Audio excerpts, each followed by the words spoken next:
नमस्कार, माझं नाव प्रगत लोके आणि welcome back to my blog. आणि आता आपण आहोत malaad ईस्टमध्ये.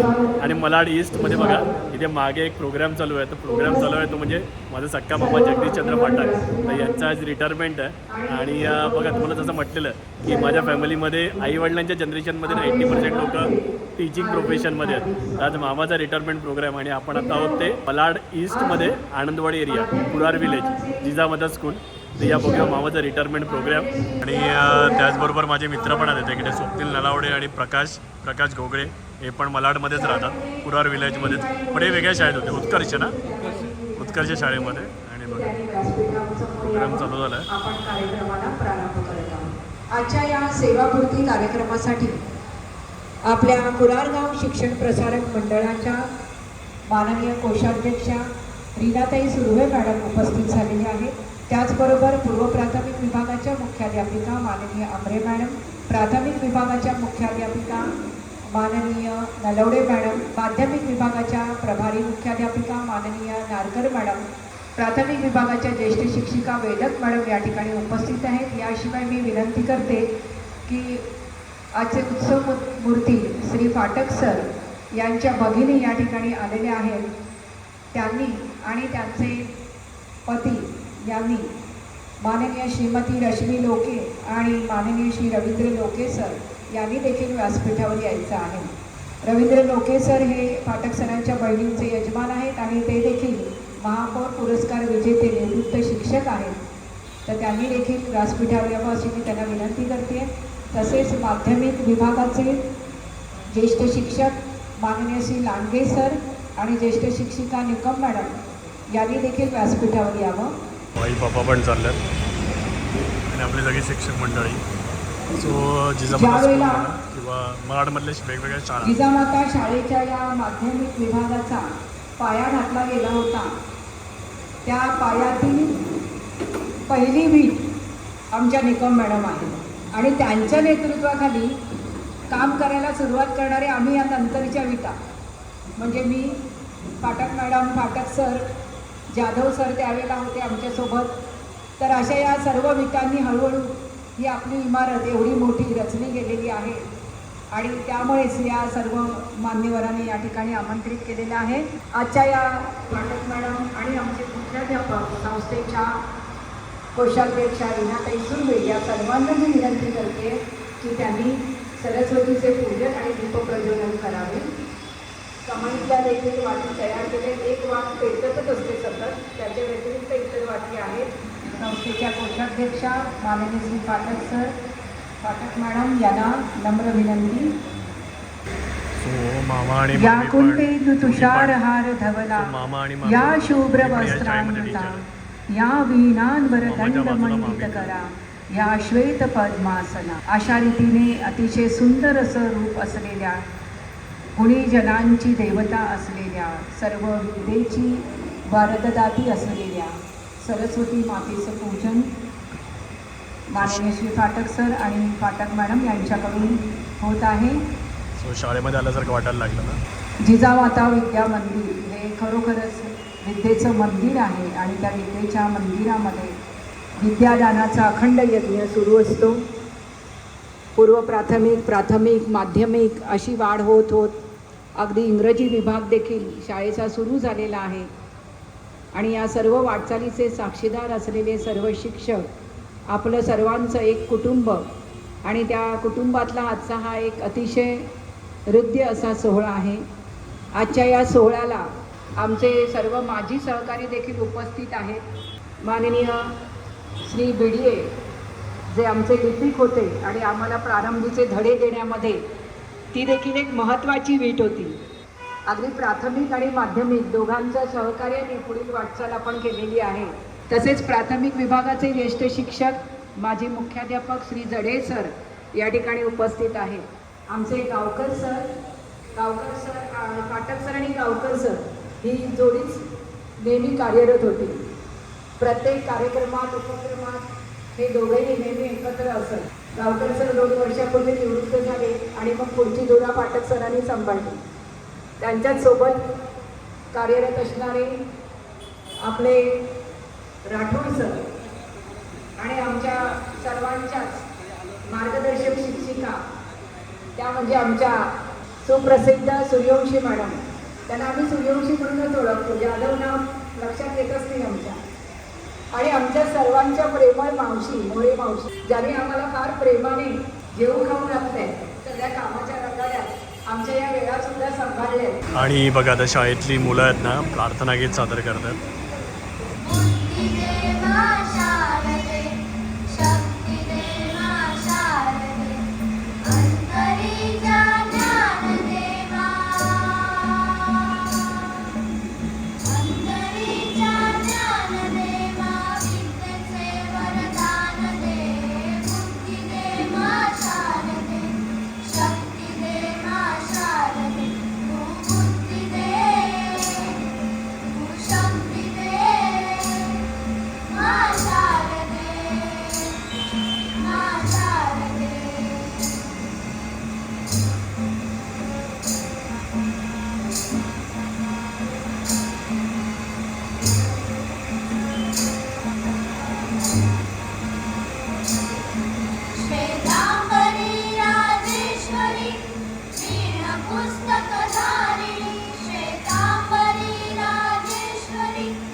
शाळेतले गाण्याचे प्रोग्राम, गाणं गाणाऱ्या मुली तिकडे मस्तपैकी पेटी वाजवली जाते आणि त्याच्याशिवाय तबला, शाळेतली मुलंच. मी तर कधी पार्टिसिपेट केलं नाही म्युझिकल प्रोग्राममध्ये किंवा असं गाण्याचं वगैरे. तुम्ही केलं असेल तर मला कमेंट करून नक्की सांगा.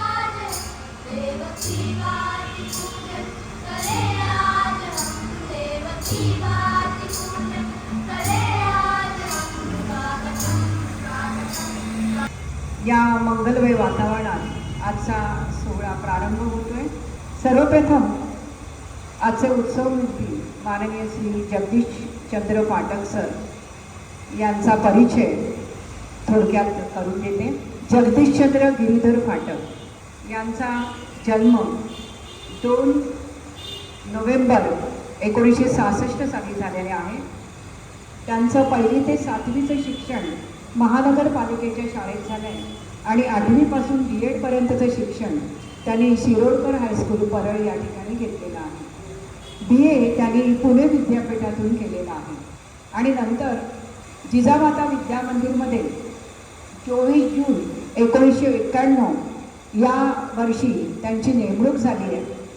आजपर्यंत एकूण 33 वर्ष 5 महिने इतकी सेवा त्यांची पूर्ण झाली आपल्या शाळेमध्ये. आणि वैशिष्ट्य असं की या एवढ्या सेवा कालावधीमध्ये त्यांची 350 दिवसांची सुट्टी बाकी आहे.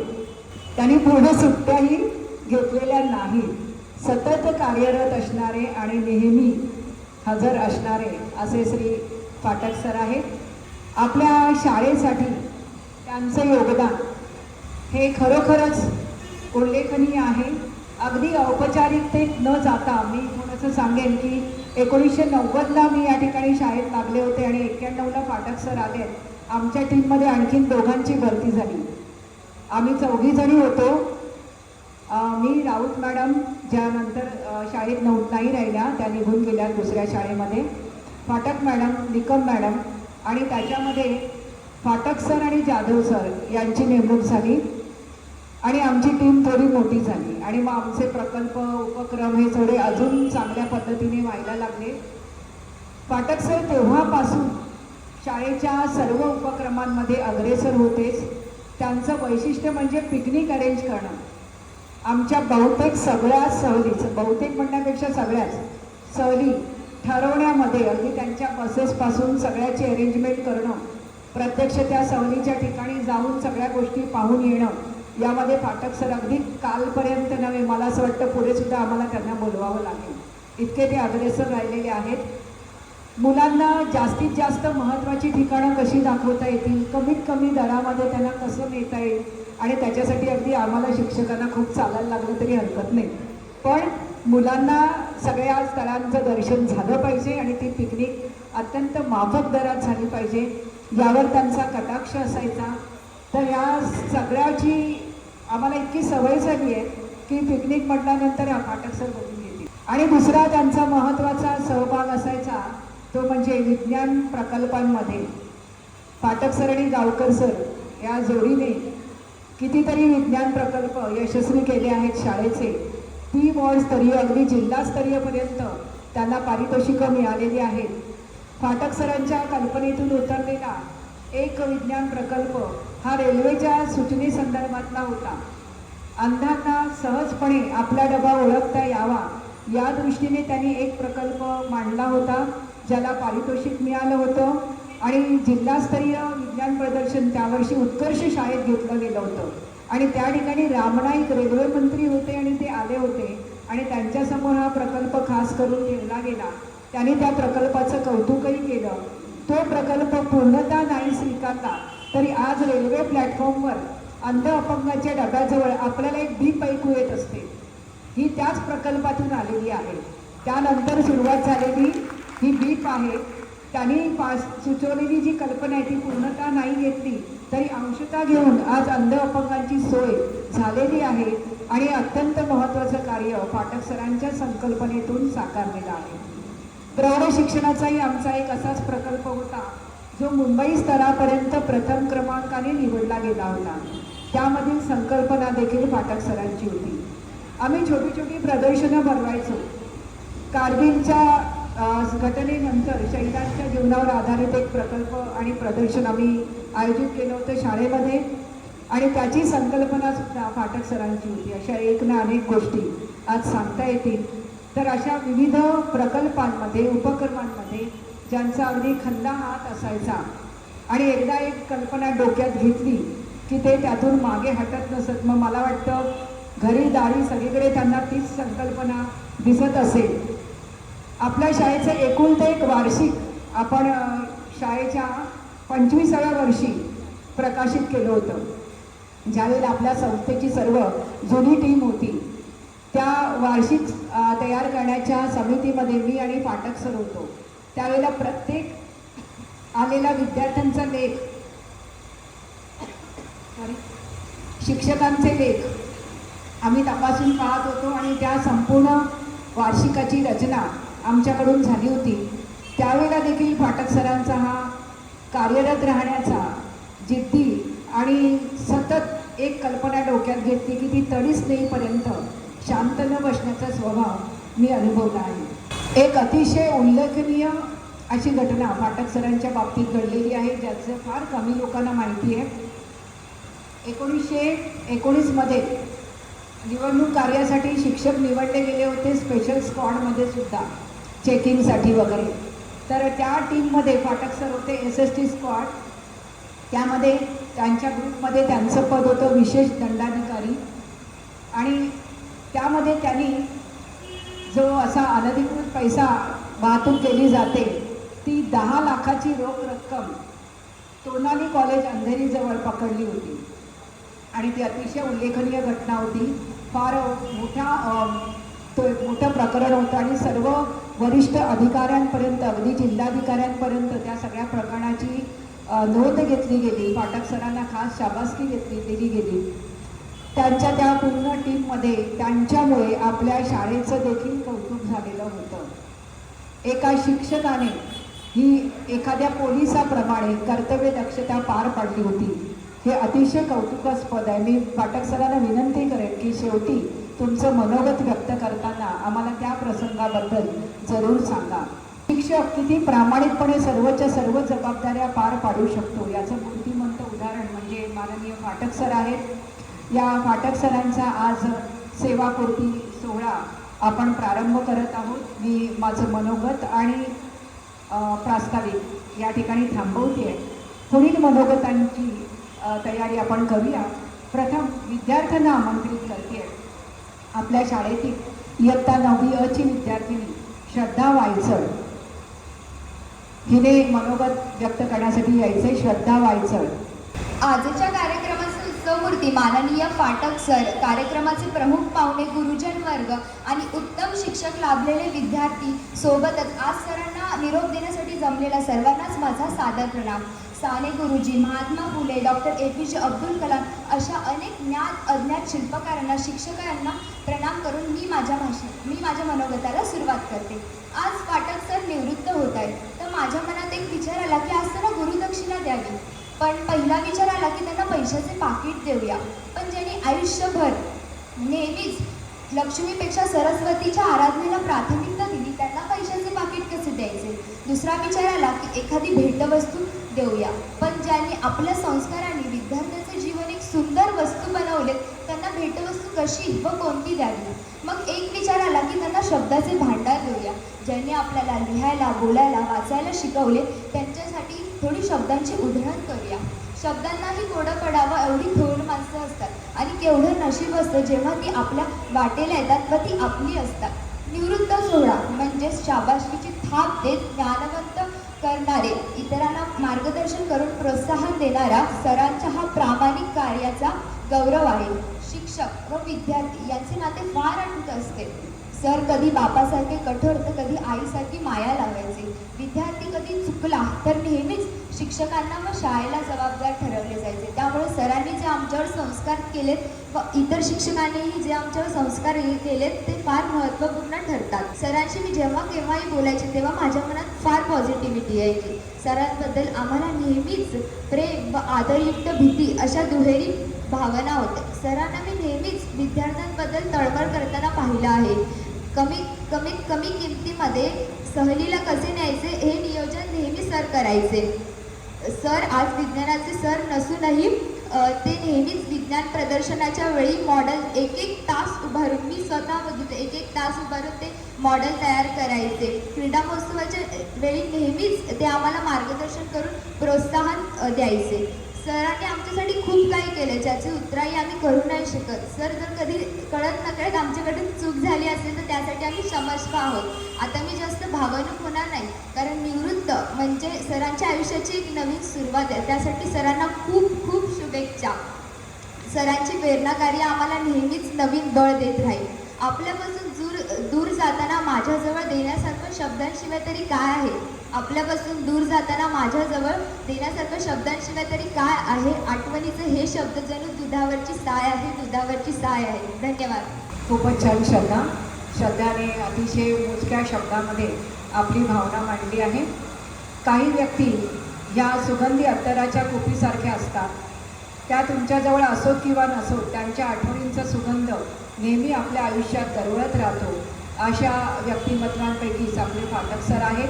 त्यांच्याविषयी बोलायला पुन्हा आपल्या समोर येत आहे उन्नती कुमावत, 9वी अ. आणि तुकारामांचा तोच आमुचा वंश आहे. आमुच्या रक्तात थोडा ईश्वराचा अंश आहे. गेली कित्येक वर्ष ईश्वरय्य तेजाचा वंश देणारे आजचे आपले ज्येष्ठ सहकारी श्री पाठक सर सेवानिवृत्त होत आहेत. त्यांच्या या सेवानिवृत्तीच्या कार्यक्रमात मी माझे मनोगत आपल्यासमोर मांडत आहे. मित्रहो, निरोपाचा हा दिवस आज ना उद्या प्रत्येकाच्या जीवनात येणार असतो. त्यामुळे जे टाळता येत नाही त्याच्यात आनंद मानण्याचा शहाणपण असते. मित्रहो, आपले आदरणीय श्री पाठक सर यांनी विद्यार्थ्यांसाठी, शाळेसाठी तन मन लावून कार्य केले. त्यांनी तन मन लावून कार्य केले. त्यांनी ही जबाबदारी केवळ आणि केवळ नोकरी म्हणून पार पाडलेली नसून ते आपल्या जीवनाचे ध्येयच आहे म्हणून पार पाडली. त्यांनी विद्यार्थ्यांसाठी अमाप माया तसेच त्यांचे अध्यापन कौशल्य आणि विषयांवरील प्रभुत्व या गोष्टी मला अनुकरणीय वाटतात. तसेच नियमांच्या चौकटीत राहून प्रत्येक जबाबदारी चोखपणे पार पाडण्याची त्यांची वृत्ती राहिली आहे. आणि तसेच आपल्याहून कनिष्ठ सहकाऱ्यांच्या विषयी सहकार्यांच्या भावनेतून त्यांनी स्नेहाची आपुलकीची नाती निर्माण केली. हा स्नेह मला लाभलेला असल्याने मी तरी स्वतःला फार भाग्यवान समजते. तसेच कर्तव्याचा भाग म्हणून त्यांनी काही वेळा आम्हाला ओरडलेही असले तरी त्यांच्या मनात इतरांविषयी कधीही कटुता राहिली नाही हे आपण जाणतोच. कुठल्याही शाळा कॉलेज या दगडाविटांच्या भिंती नसून त्यातील शिक्षक विद्यार्थी आणि कर्मचारी ह्या त्या शाळेचा खरा आत्मा असतात. तसेच शाळा आणि शिक्षक आणि विद्यार्थ्यांशिवाय शाळेला काही अर्थ नसतो. तसेच अनुभवांची जागा इतर कोणतीही जगातील गोष्ट घेऊ शकत नाही. त्यामुळे जेव्हा जेव्हा एखाद्या शाळेतील अनुभवी शिक्षक शाळेला सोडून जातात तेव्हा ते आपल्यासोबत काहीतरी अस्तित्व ते आपल्यासोबत नेत असतात. त्यामुळे सरांच्या निवृत्तीनंतर नेहमीच आम्हाला त्यांची पोकळी जाणवत राहणार आहे. तसेच सरांना सुदृढ आणि दीर्घायुष्य लाभो अशी मी प्रार्थना करते. आणि आयोजकांनी मला इथे बोलण्याबाबत संधी दिल्याबद्दल त्यांचे मनपूर्वक आभार आणि इथेच थांबते. जय हिंद, जय महाराष्ट्र. व्यासपीठावरील सत्कार मूर्ती म्हणजे मित्र जगदीश फाटक या संस्थेचे संचालक या मुख्याध्यापक वेगवेगळ्या विभागाचे आणि इतर मान्यवर तसेच समोर बसलेले शिक्षक आणि मान्यवर. वास्तविक आम्ही आता तिथे रांगेत बसलो होतो. कोणाकोणाचा कसा नंबर लागतो आहे त्याची आम्ही वाट बघतो. पासंकर झाले, मी झालो, भारती झाली, आता जगदीशचा नंबर आहे, नंतर अंजलीचा आहे, असे आमचे प्रमाणे प्रत्येकाचे नंबर लागत आहेत. पण आम्हाला पटकन आता इथे येत असताना आजचा जगदीश दिसत नव्हता, 40 वर्षापूर्वीचा. आणि आठवतं शिरोडकरमध्ये जेव्हा जेलला ॲडमिशन घेतलं आणि तिथे गेल्यानंतर मला वाटतं फक्त माझीच तारांबळ झाले असेल असे नाही, आमची सगळ्या म्हणजे वर्गात 40 पैकी आम्ही 5 मुलगे होतो. काय अवस्था असेल विचार करा ना. त्याच्यामध्ये जगदीश तिथला स्थिर असलेला, कारण तो त्या शाळेतून वरती बीएडला आलेला. आम्हाला थोडासा आधार, म्हणजे आमच्यापेक्षा लहान होता तरी पण एक बऱ्यापैकी आधार होता. मी पाहतोय त्याला गेल्या 40 वर्षामध्ये तेव्हापासून आत्तापर्यंत तो शांत स्वभाव, मितभाषीपणा, अगदी कमी पण नेमकं बोलायचं, इतरांना सहकार्य करण्यामध्ये अग्रेसर. म्हणजे मला आठवतं आम्ही ईस्ट वेस्टला, माझं कॉलेज पलीकडे मालाड वेस्टला आणि त्याची शाळा इथे. मुळात आम्हाला विद्यार्थी पुरवायचं काम यांनी मोठं केलेलं आहे. तिथले बहुसंख्य विद्यार्थी आमच्या कॉलेजमध्ये यायचे, त्यामुळे आमचं तो ताण कमी व्हायचा. कारण मधल्या काळामध्ये आता गेल्या 8-10 वर्षामध्ये विद्यार्थ्यांची टंचाई आपल्याला सगळ्यांना जाणवतच होती आणि ती टंचाई भरून काढण्याचं काम आमच्या ह्या मित्रांनी केलं. अंजली आहे, जगदीश आहे, यांच्याकडून विद्यार्थी यायचे. म्हणजे ते जबरदस्तीने काय पाठवत नव्हते, पण सुचवायचे की बाबा तिथे जा, तिथे असा असा माणूस आहे तुम्हाला मदत करेल. एवढंच नाही तर या शाळेशी सुद्धा माझं नातं, प्रामुख्याने माझं नातं जोडून देण्यामध्ये त्याचा मोठा वाटा आहे. इथे जेव्हा या झोनच्या BMCच्या महानगरपालिकेच्या ज्या स्पर्धा वेगवेगळ्या होतात तेव्हा परीक्षक लागतात त्याला. मला वाटतं 8-10 वर्षापूर्वी काहीतरी जगदीश तिथे कॉलेजमध्ये आला, असं असं आहे, आम्हाला परीक्षक हवे आहेत, तर किती हवे आहेत सांग मला. कारण आमच्या कॉलेजचे मित्र आणि सगळं तेव्हापासून आतापर्यंत आमच्या आळीपाळीनं वाऱ्या लागलेल्या असतात आणि आम्हाला आवर्जून या शाळेत बोलावलं जातं. तिथे मान सन्मान केला जातो. आणि मजा वाटते. पुन्हा त्या मुलांमध्ये त्या सगळ्यामध्ये वावरण्याची एक संधी मिळत असते. जगदीशच्या संदर्भात आणखी एक महत्त्वाचा मुद्दा मगाशी मॅडमनी उल्लेख केलाच, त्याच्या सहलीच्या नियोजनाबद्दल.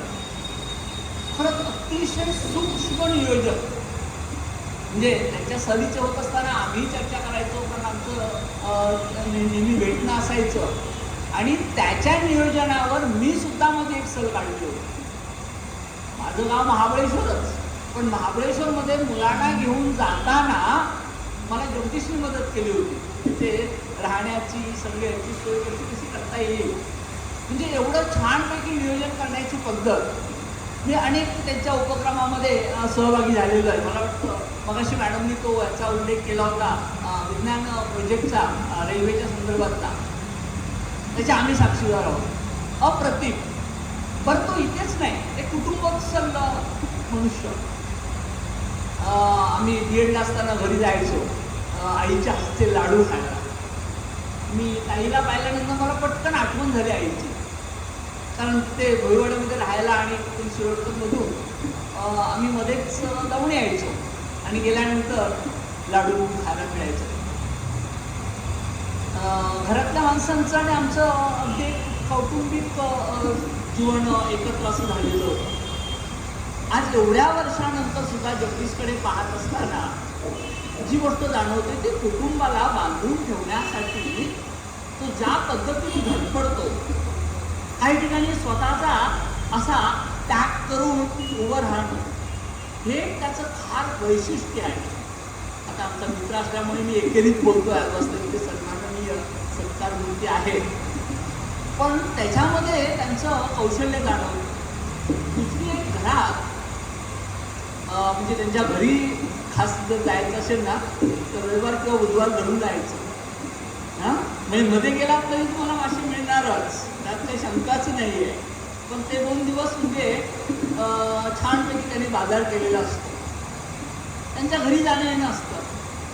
मी त्यांचं मुलांच्या संदर्भात असलेली अटॅचमेंट ही पाहिलेली आहे.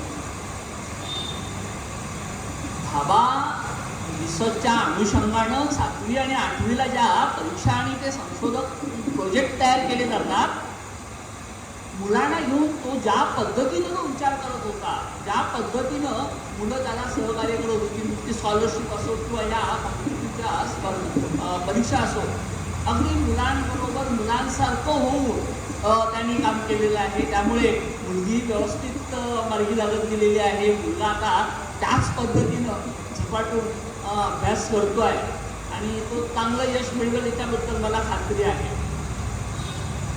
एकूण हा आमचा जरी अगदी मैत्रीचा भाग असला तरी मैत्रीपेक्षा आम्ही जीवाभावाचे भाऊ आहोत.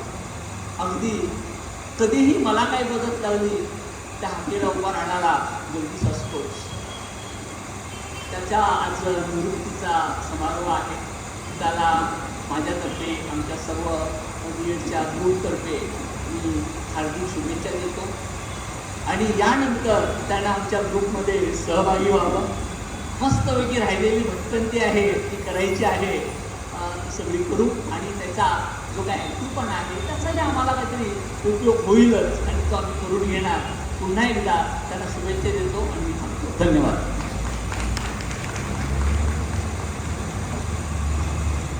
धन्यवाद जाधव सर. आणि हे 5 जण 6 जण असा आमचा ग्रुप होता. आणि ज्यावेळी आमचे परेल भोईवाडा शाळेमध्ये पाठ लागायचे त्यावेळी आम्ही खूप खुश असायचो. जसं राजू म्हणतो की त्याच्या आईचे लाडू, त्याच्या आईचे लाडू आम्ही खाल्ले आहेत. आम्ही का खुश असायचो तर तिथे आम्ही आमचं जे पाठाचं सामान असायचं ते आम्हाला ह्याच्या घरी ठेवायला मिळायचं. कारण मी भांडुपला राहत होते, छाया राहत होती विक्रोळीला, त्यामुळे हे सगळं सामान ट्रेनमधला कुठून घेऊन जाणार. मग आम्हाला जवळ कोण आहे तर आमचा चग्गू. मग ह्या चग्गूकडे आम्ही सामान ठेवायचो. त्यानंतर पाठ झाल्यानंतर ह्याच्या घरीच जायचो. का आपण डबा खायला ते शिरोडकरला कुठे लांब जाणार. आणि ह्याच्या कंप्लेंट्स आहे ते ह्याच्या आईला सांगायचं. मग त्याच्यानंतर हा दुसऱ्याशी म्हणायचा काय हे घरी येतं आणि माझं काय काय आईला सांगत राहतात. म्हटलं जाऊ दे रे, आई ते तुला ओरडली नाही ना, सॉरी एवढं म्हणायचं आणि गप्पा बसायचं. आणि आता त्या विद्यार्थिनी त्याच्यानंतर प्रास्ताविक करणारा मॅडम यांनी जे जे त्याचे काही गुण आम्हाला तर सांगितले, बापरे, आमचा जग्गू हा जगदीशचंद्र फाटक केवढा मोठा झाला हे आम्हालाही कळलं नाही 40 वर्षामध्ये. 40 वर्षानंतर आम्ही गेल्या वर्षी पिकनिकला गेलेलो होतो. बापरे, ह्याच्याकडे एवढं ज्ञान आहे.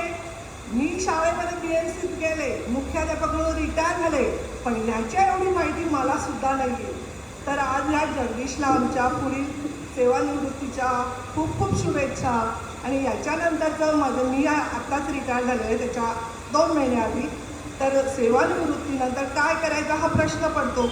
माझ्याकडे कसं नातवंड आहे, त्याच्यामुळे माझा वेळ सगळा त्याच्यातच जातो, माझ्या नातीमध्ये.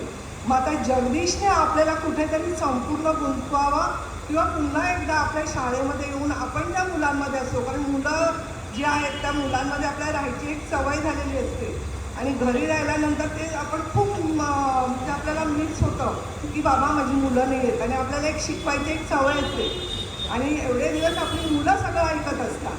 पण तेवढी घरातली माणसं जी आहेत त्यांना आपल्या शाळेची सवय नसते ना, मग ती आपल्याला थोडी कमी करावी लागते. आणि तुला पुढच्या आयुष्यासाठी खूप खूप शुभेच्छा. खूप छान राहा, खूप असाच राहा आणि जगदीशचा अजून मोठा मोठा खूप असा त्याचा उत्कर्ष होऊ दे एवढी मी आशा व्यक्त करते आणि माझे 2 शब्द सांगते. मी लोके ज्यांना ते खूप मानतात, आम्ही बऱ्याचदा त्यांच्याकडनं ऐकलेलं आहे. त्यांचे पती श्री रवींद्र लोके जे स्वतः एक उत्तम शिक्षक आणि महापौर पुरस्कार विजेते आहेत.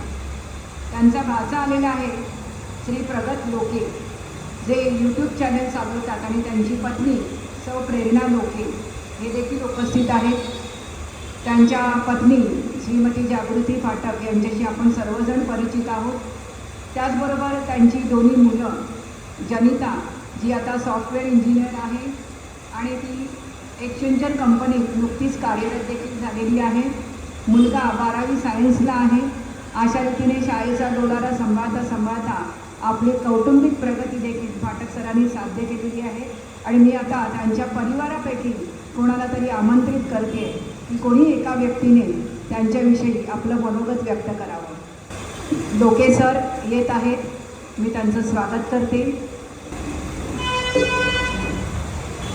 अध्यक्ष आणि माझ्या मित्रांनो, सहकारी शिक्षक यांना यांच्याबद्दल बोललेले आहे. मला फक्त जगदीशबद्दल ते काही बोलायचं आहे. तो प्रामाणिक आणि कष्टाळू आहे. त्याने कित्येक वर्ष काम केलं शाळेमध्ये. तो सांगायचा या जे काही गुण असतात ते औषधात येतात. त्यांचे वडीलसुद्धा प्रामाणिक होते, निर्वसनी होते, तर ते सुद्धा निर्वसनी आहे. आणि अशाच प्रकारे मी 2 शब्द या संस्थेकडे सांगतो. या संस्थेचे आभार मानण्यासाठी मी त्या ठिकाणी आलो. या संस्थेचे जे टीचर वर्कर कोणा चौधरी आणि मला वाटतं साळी साहेब आता इथे नाही ते, पण माझ्या शब्दाखातर कोणत्याही रीतीमध्ये माझ्या बहिणीला सुरेखा लोके यांनी सेविका करत आणि आता जगदीश पाटील या लोकांना या संस्थेमध्ये नेमणूक करून घेतली. त्यावेळी कोणत्याही प्रकारचा पैसा नाही, फक्त ओळखीने माझी युनियनचं काम करत होतो. ते युनियनचे कार्यकर्ते होते, युनियनचे अध्यक्ष होते सोना चौधरी, या लोकांनी मला मदत केली आणि त्या ठिकाणी माझ्या कुटुंबाला सांभाळलं. एवढं बोलून मी माझे शरीर अनुभवतो. हे उभे आहोत याला आमची संस्था कारण आहे. आणि खरोखरच आम्ही प्रारंभी जे सगळे या ठिकाणी लागलो आणि नंतरही आमच्या कोणाकडूनही कधीही आमच्या संस्थेने कोणत्याही प्रकारचे पैसे घेतलेले नाही आणि कोणत्याही प्रकारचा असा व्यवहार केलेला नाही. एक कुटुंबासारखं वातावरण कायम या ठिकाणी ठेवल्यामुळेच कदाचित आमची प्रगती होऊ शकली, आमच्यासोबतच विद्यार्थ्यांची आणि शाळेची देखील. तर त्यांच्या परिवारातील माननीय रवींद्र सरांचं मत ऐकल्यानंतर आपण वळत आहोत शिक्षकांच्या मनोगताकडे. तर प्राथमिक माध्यमिक विभागाच्या शिक्षकांपैकी फाटक सरांविषयी बोलू इच्छिणाऱ्या मित्रपरिवाराने या ठिकाणी यायचं आहे आणि आपलं मनोगत मांडायचं आहे. सर्वप्रथम मी प्राथमिक विभागातील शिक्षकांना संधी देते. त्यांच्यापैकी या ठिकाणी जे येऊ इच्छितात त्यांनी या ठिकाणी यावं. नमस्कार. सर्व उपस्थितांना माझा नमस्कार.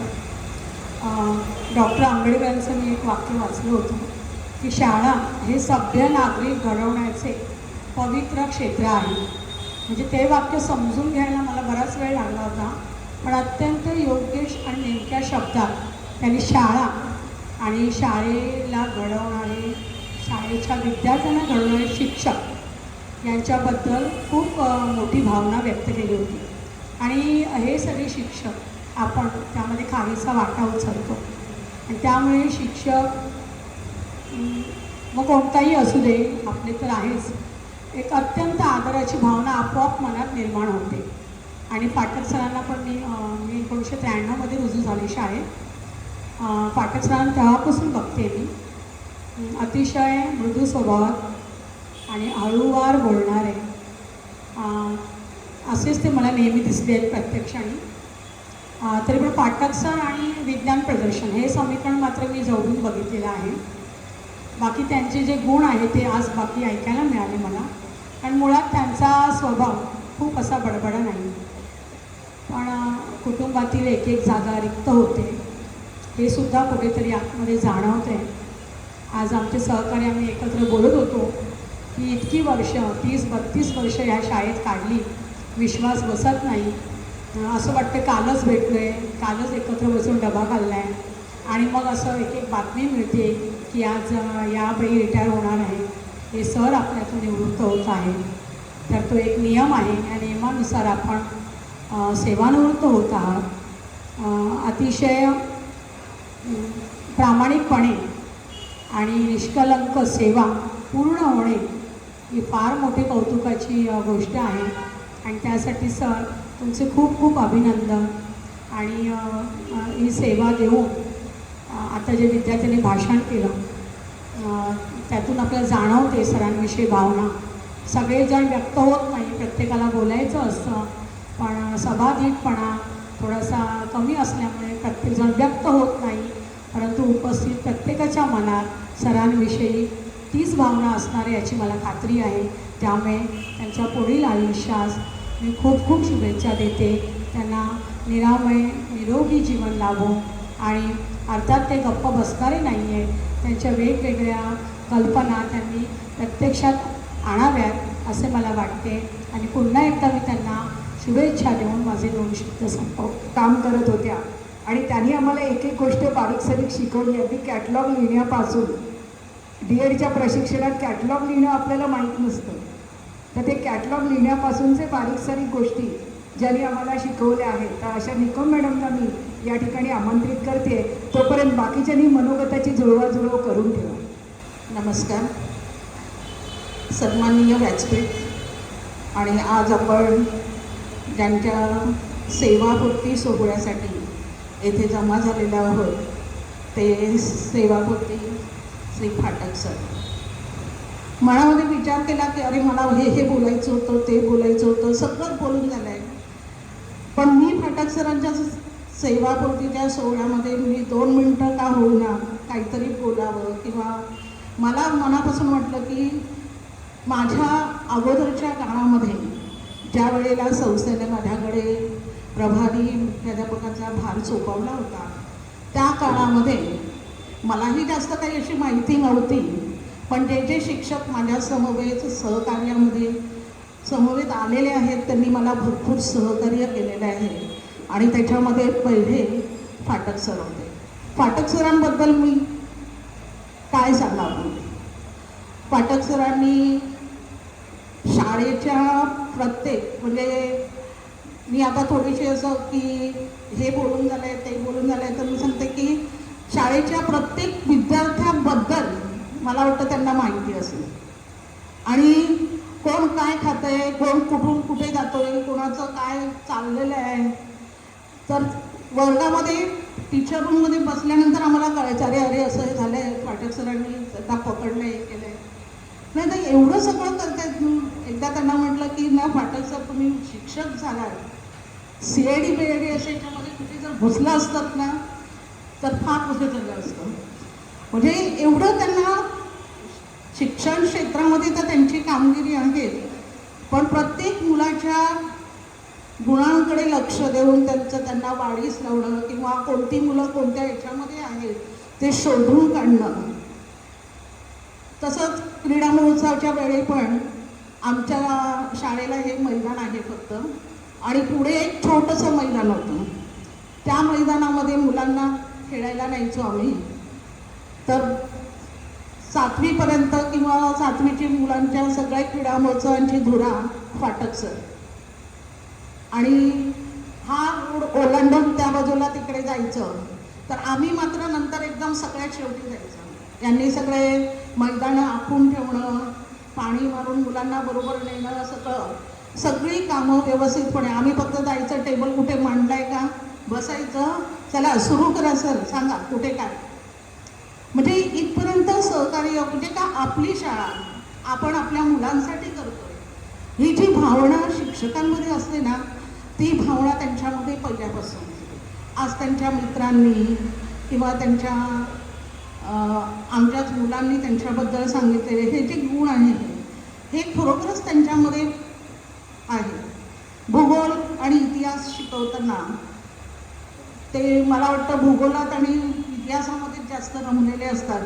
त्यामुळे त्यांना कुठे किल्ला, कुठे किल्ल्यावर सहल नेऊया का किंवा कुठे कसलं आयोजन करूया का, याचा प्रमुख भार त्यांच्यावरती सोपवलेला म्हणजे अगोदर प्रभू मॅडमने बरोबर त्यांच्यातलं ते ओळखलं आणि बरोबर त्यांच्याजवळ ते काम दिलं, आणि त्यांनी आजतागत म्हणजे आजपर्यंत झालेल्या शाळेतल्या सगळ्या सहली ह्या त्यांनी यशस्वीरित्या करून दाखवलेल्या आहेत. आणि हे त्यांचं सहकार्य की मुख्याध्यापकांना मदत करणं, शिक्षकांना मदत करणं. अजून एक गोष्ट मी आवर्जून सांगेल ती म्हणजे आमच्या टीचर रूममधली, ते मितभाषी आहे, कमी बोलतात, पण बोलायला लागल्यानंतर फार बोलतात. आणि राजकारणामधल्या गोष्टी बोलायला कुठेही मागे पुढे पाहणार नाही, कुठेही नाही. त्यांना आवडणारा विषय जर मिळाला की मग फाटक सर किती मितभाषी आहे, किती बोलत नाही, हे आपण मागे पुढे काहीही बघायचं नाही.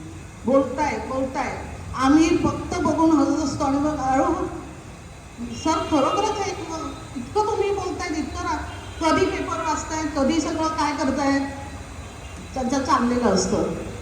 आजूबाजूच्या याच्यातून सगळी माहिती मिळवून ती मुलांपर्यंत पोहोचवणं, स्वतः आत्मसात करणं, नंतर पाहिजे ती गोष्ट त्यांच्यापर्यंत कशी पोहोचवली जाईल याबाबत फाटक सर अग्रगण्य आहे. दुसरी गोष्ट अशी की कोणतंही काम त्यांना दिलं ना किंवा टीचरमध्ये सांगितलं की हे पूर्ण करायचं आहे, अगोदर त्यांना नाखुश असतात, पण नंतर सगळ्यात प्रथम सगळं फाईल वगैरे त्यांचीच अगोदर गेलेली असते. म्हणजे काम करण्याची पण चोटी की पूर्ण करून एकदा देऊन टाकूया आणि मग दुसऱ्यांना मदत करायला, मग असं करा तसं करा, आणि अशा प्रकारचं सगळ्यांना मदत करणं हे त्यांच्यामध्ये आहे. फाटक सर, तुमच्या पुढच्या आयुष्यासाठी तुम्हाला निरोगी जीवन लाभावं ही मी परमेश्वराकडे प्रार्थना करते.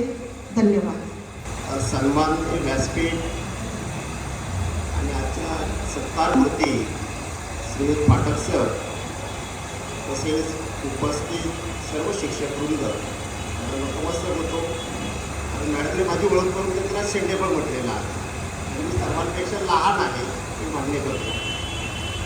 श्रीयुत फाटक सर फक्त शिक्षक नव्हते, तर एक असं व्यक्तिमत्व होतं तिथं त्या व्यक्तिमत्वाभोवती अनेक प्रकारची वलयं निर्माण झालेली होती. कारण फाटक सर यांचं जो मूळ गाव आहे मिडगाव, तालुका देवगड, जिल्हा सिंधुदुर्ग, मी प्रत्यक्ष पाहिलेला आहे. हा गावच असा आहे शिक्षणाने परिपूर्ण आणि संस्काराने ओतंबून भरलेला आहे. कारण या गावातील प्रत्येक घरामध्ये कमीत कमी एक तरी शिक्षक आहे. त्यामुळे संस्काराची तिथे अजिबात कमतरता नाही. आणि या गावातून आणि त्याचबरोबर त्यांचं जे शिक्षण झालेलं आहे हे शिरोडकर सारख्या नामवंत संस्थेतून त्यांनी शिक्षण आपलं पूर्ण केलेलं आहे. आणि मला माहिती आहे शिरोडकरचा विद्यार्थी कधीही कुठेही कमी पडणार नाही, कारण मी पण शिरोडकरचा विद्यार्थी आहे सर. आणि ही एक शाळा पाठक सरांची होती. त्यानंतर पाठक सरांच्या बाबतीत सांगायचं झालं तर त्यांचे असणारी समजून घेण्याची वृत्ती, म्हणजे जमवून घेण्याची वृत्ती, समोरच्याला ओळखण्याची परीक्षा, ते आतापर्यंत मुख्याध्यापक झाले नाही, पण आतापर्यंत जे काही कोणी मुख्याध्यापक या शाळेमध्ये होऊन गेले किंवा आहेत या सर्वांना गुरुकिल्ली देण्याचं काम, हळूच सगळी कामं करण्याचं काम हे नकळतपणे पाठक सरांनीच केलेलं आहे. त्यामुळे पाठक सर आम्हाला नक्कीच माहिती आहे. जरी शाळा मुख्याध्यापकाच्या मार्गदर्शनाखाली चालत असेल तरी ती इनडायरेक्टली पाठक सरांच्याच मार्गदर्शनाखाली चालत होती आणि चालत आहे. त्यामुळे पाठक सर हे तुमचं खरोखर मोठेपण आम्हा सर्वांना शिकण्यासारखं आहे. पाठक सरांचं नियोजन अत्यंत सूक्ष्म असायचं. नियोजनामध्ये कुठलीही गोष्ट राहून जाणार नाही याची अगदी ते कसोशीने प्रयत्न करायचे. म्हणजे एखादी पिकनिक असू द्या, एखादा कॅम्प असू द्या, एखादी क्षेत्रभेट असू द्या, किंवा मुलाने शाळेच्या बाहेर न्यायचं असेल तर प्रत्येक मूल हे आपल्या घरच्या मुलाप्रमाणे सुरक्षित कसं राहील यासाठी शिक्षक म्हणून आपण काय केलं पाहिजे याची पूर्ण जबाबदारी ते आपल्या खांद्यावर घ्यायचे. आणि पाठक सरांच्या बरोबर जो कोणी जायचा शिक्षक त्यांचा साथीदार म्हणून त्यालाही ते स्वस्त बसू द्यायचे नाही. मी एकदा असंच पाठक सरांना मला ते कॅम्पला घेऊन जायचे पनवेलला, ॲड समाजसेवेचा कॅम्प असायचा. आणि या कॅम्पमध्ये शिक्षकांसाठी झोपण्याची व्यवस्था वेगळी व्यवस्था असायची आणि मुलांसाठी वेगळी असायची. पण ही मुलं काही 1-1:30 वाजेपर्यंत झोपायचीच नाही. मग पाठक सर पडायचे, चला सर दुपंडे सर इकडचा बेड उचला, आता आपण मुलांसोबतच झोपूया. म्हणजे ज्यावेळी मुलांमध्ये जाऊन आम्ही झोपायचो त्यावेळेस ती मुलंही शांत झोपायचे आणि पाठक सर शांत झोपायचे. म्हणजे तोपर्यंत मलाही स्वस्त झोपून द्यायचे नाही.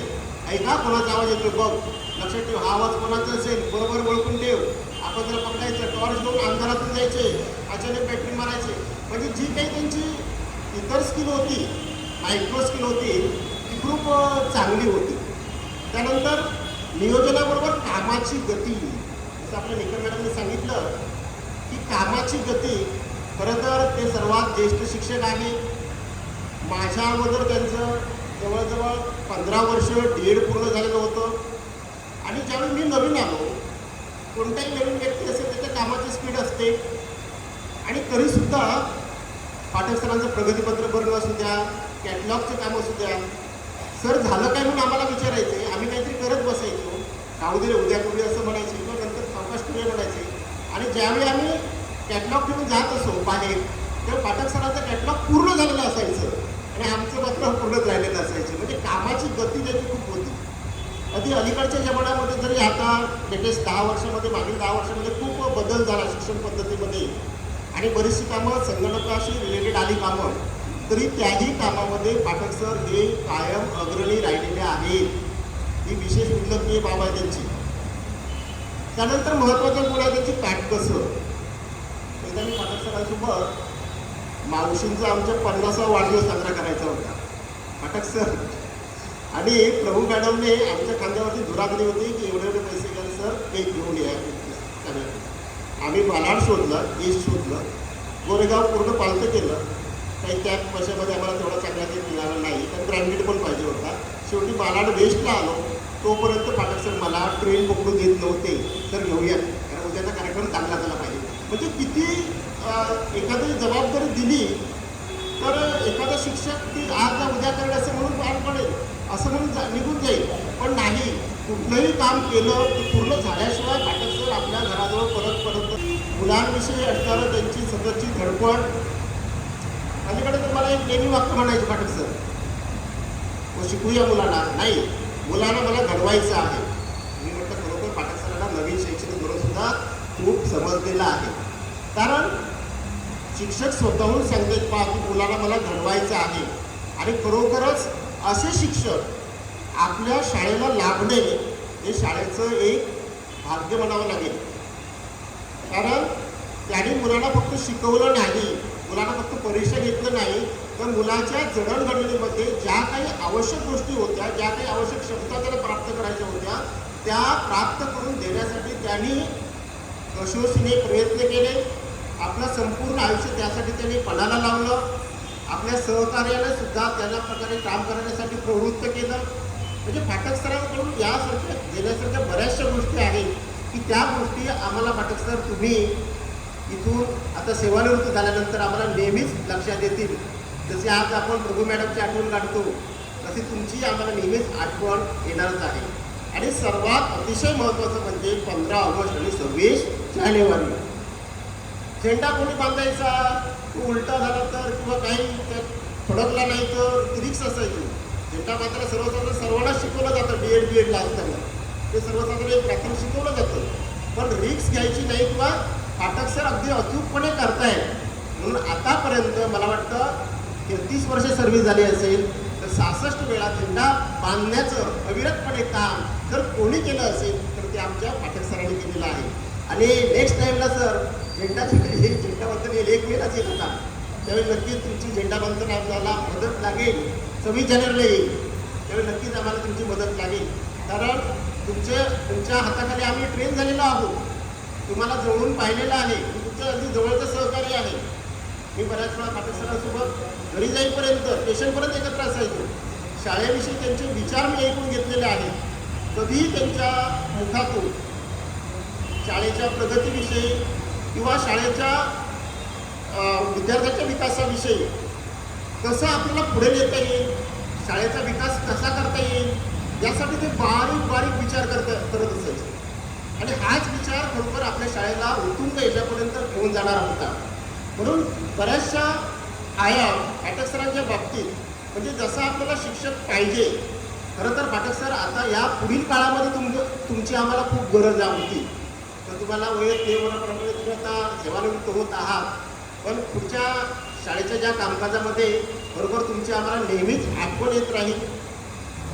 आणि तुम्ही जरी इथे शाळेवरती तुमचं काम संपलेलं असेल तरीसुद्धा तुमची नेक्स्ट इनिंग जी असेल रिटायरमेंट नंतरची ती समाजाप्रती नक्कीच तुम्ही समाजामध्ये एक समाजसेवक म्हणून काम करतच राहणार आहात. तुम्हाला उर्वरित आयुष्य दीर्घायुष्य जावो, तुम्हाला सुखसंपत्ती प्राप्त हो आणि तुम्हाला जे जे काही करतो आणि जाता जाता एवढेच सांगतो, कृतार्थ झाले जीवन तुमचे कळ्यांची फुले करताना. कृतार्थ झाले जीवन तुमचे कळ्यांची फुले करताना. गंधित झाले समाज जीवन ओंजळीत ती भरताना. कर्तृत्वाचा ठेवा ठेवून सोडून आज जाताना. हृदय भरून आमचे येते आज तुम्हाला निरोप देताना. जय महाराष्ट्र. व्यासपीठावरील उपस्थित मान्यवर, उपस्थित शिक्षकवृंद, आज फाटक सरांचा सेवापूर्ती सोहळा आहे. प्रथम मी फाटक सरांना पुढील आयुष्य निरोगी आणि दीर्घायुषी जावो अशा शुभेच्छा देतो. मी ज्यावेळी 1993ला या शाळेमध्ये हजर झालो होतो त्यावेळी प्रथम मला मार्गदर्शन, खरं म्हणजे मी एका ग्रामीण भागातून खेड्यातून आलेलो होतो, मुंबईची माहिती फारशी नव्हती आणि अशा वेळी सर्व प्रकारची मदत ही मला फाटक सरांनी केली. अगदी कसं चालावं इथपासून, कारण एकदम ग्रामीण भागातून मी आलेलो होतो आणि अशा वेळी मला सेंट्रल रेल्वे काय असते आणि वेस्टर्न रेल्वे काय असते, हार्बर काय असते हे काही माहिती नव्हतं आणि त्या सर्व बाबतीत मला फाटक सरांनी वेळोवेळी मार्गदर्शन केलं. सहकारी म्हणून काम करत असताना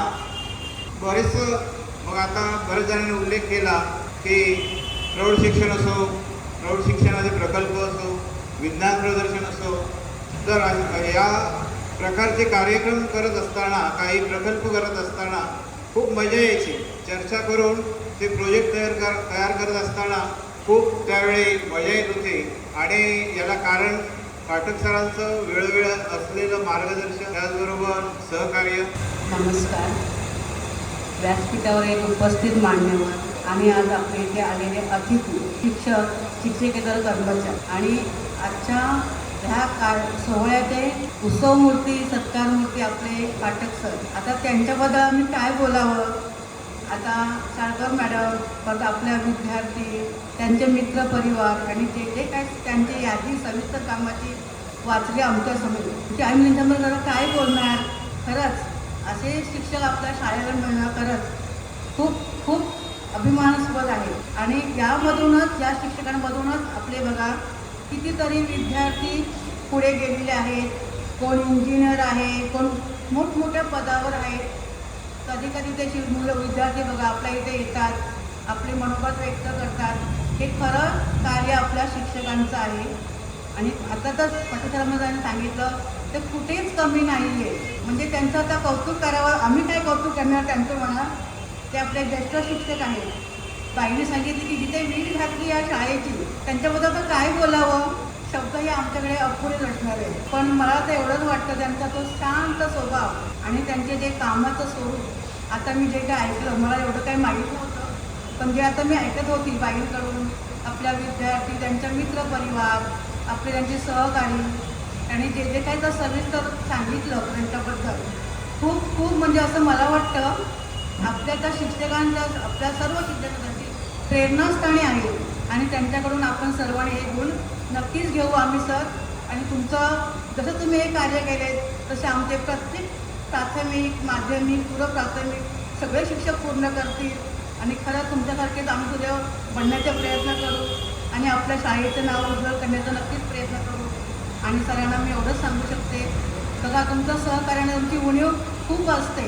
त्यांच्याकडे पोकळी निर्माण होते. तुम्ही त्यांना नक्कीच सहकार्य करणार आणि करणारच. कारण तुमचा स्वभाव सांगून गेला आता सर्वांना. प्रत्येकाने बघा तुमचं किती कौतुक भरभरून केलं आहे. खूप आनंद वाटला.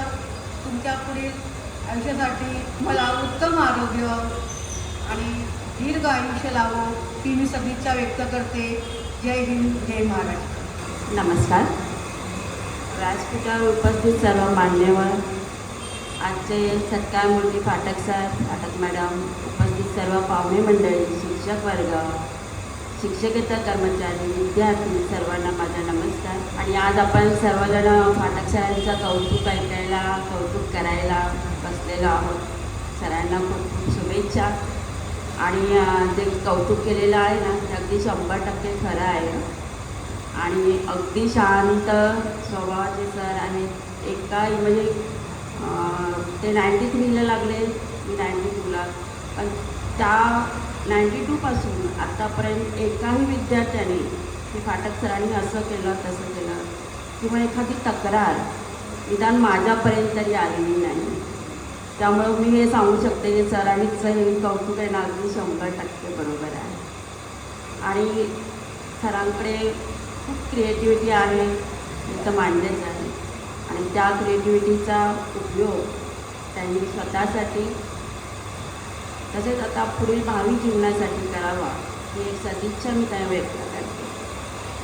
आणि त्यांना पुढचं आयुष्य खूप छान सुखा समाधानाने जगता यावं, सर्व इच्छा पूर्ण व्हाव्यात त्यांच्या, ही शुभेच्छा मी व्यक्त करते. आणि त्यांना पुन्हा एकदा खूप खूप शुभेच्छा. धन्यवाद.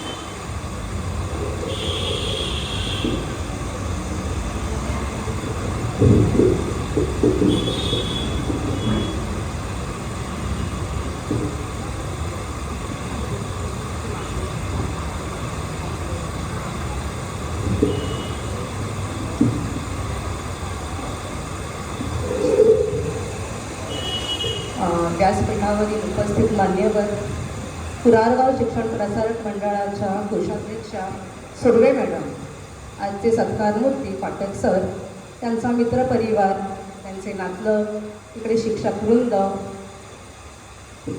आज आपण पाठक सरांचा सेवापूर्ती सोहळा साजरा करत आहोत.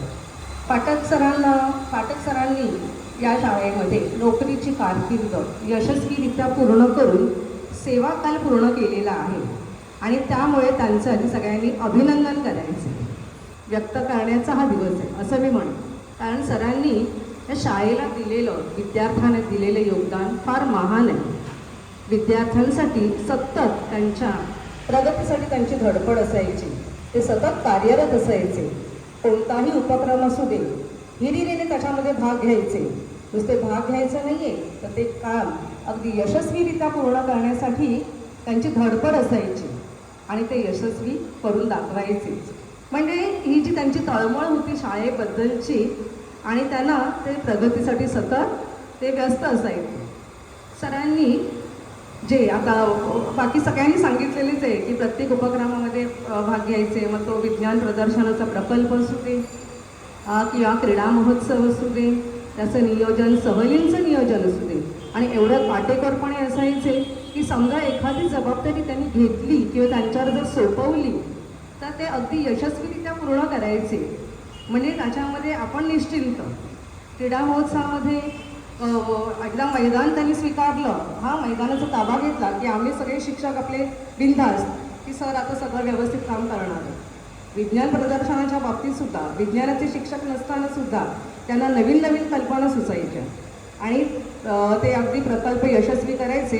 त्यांना मी जगदीशचंद्र बोस असं म्हणते. मी म्हणते ते फक्त हिंदीचे किंवा इतर विषयात तर जगदीशचंद्र बोस शास्त्रज्ञ आहेत कारण एवढ्या नवीन नवीन कल्पना त्यांना सुचतात. अशा प्रकारे सरांनी शाळेसाठी दिलेले योगदान खूप महान आहे. आता सरांच्याबद्दल मी एवढं सांगू शकते की सरांचा हा जो सेवापूर्तीचा आजचा दिवस आहे ते याच्यानंतरचं त्यांचं जे आयुष्य आहे ते हे आयुष्य म्हणजे एका नव्या प्रवासाची, नव्या इनिंगची सुरुवात आहे. आता ही जी सुरुवात आहे, आता ही सुरुवात म्हणजे त्यांना मिळालेली म्हणजे प्रत्येकालाच सेवानिवृत्त झाल्यानंतर कौतुकाची थाप द्यायला कोणीतरी या ठिकाणी आवश्यक असतं आमच्यासाठी आणि ती तुम्ही आहात. त्याबद्दल आम्ही खूप खूप ऋणी आहोत. सर्वांना नमस्कार. आज या ठिकाणी फाटक सर सेवानिवृत्त होत आहे. खरं म्हणजे आजचा हा खूप आनंदाचा क्षण आहे कारण उरलेला जो वेळ असतो तो आपल्या कुटुंबासाठी आणि आताच या ठिकाणी मॅडम बोलल्या की भारतात आणि परदेशात त्यांना खूप फिरून येऊ दे. त्यामुळे खूप आनंदाचा हा क्षण आहे. पण नक्कीच या ठिकाणी ज्यांनी जे अनुभव या ठिकाणी अनुभवले त्यांनी या ठिकाणी खूप छान शब्दात व्यक्त केले. आणि खरंच या ठिकाणी मला जी आमची विद्यार्थिनी आहे श्रद्धा खूप छान बोलली की मी घरी गेल्यावर विचार केला की सर आज सेवानिवृत्त होत आहे तर त्यांच्यासाठी काय द्यायचं. कारण त्यांच्याकडे शाळेत शिक्षक आहे म्हणजे त्यांच्याकडे शारदा आहे त्यामुळे त्यांच्याकडे लक्ष्मी तर आहेच. एखादी भेट वस्तू द्यायची तर ती काय द्यायची हा विचार तिने घरी केला आणि तिला असं वाटलं की आमच्या सरांना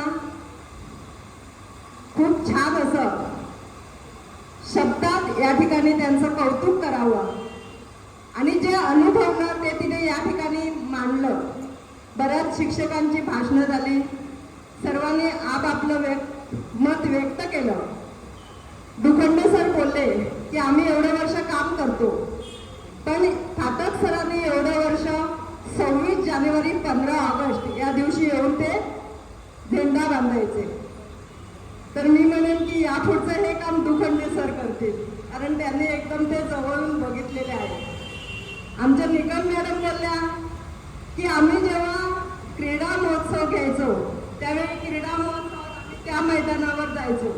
शेवटी मुलांना कसं हँडल करायचं हे प्रत्येक शिक्षकाकडे असतं पण या ठिकाणावरून त्या ठिकाणावर जाईपर्यंत आमचे जे विद्यार्थी आणि विद्यार्थिनी असतात त्यांना तिकडे नेणं एकदम सांभाळून नेणं खूप गरजेचं असतं.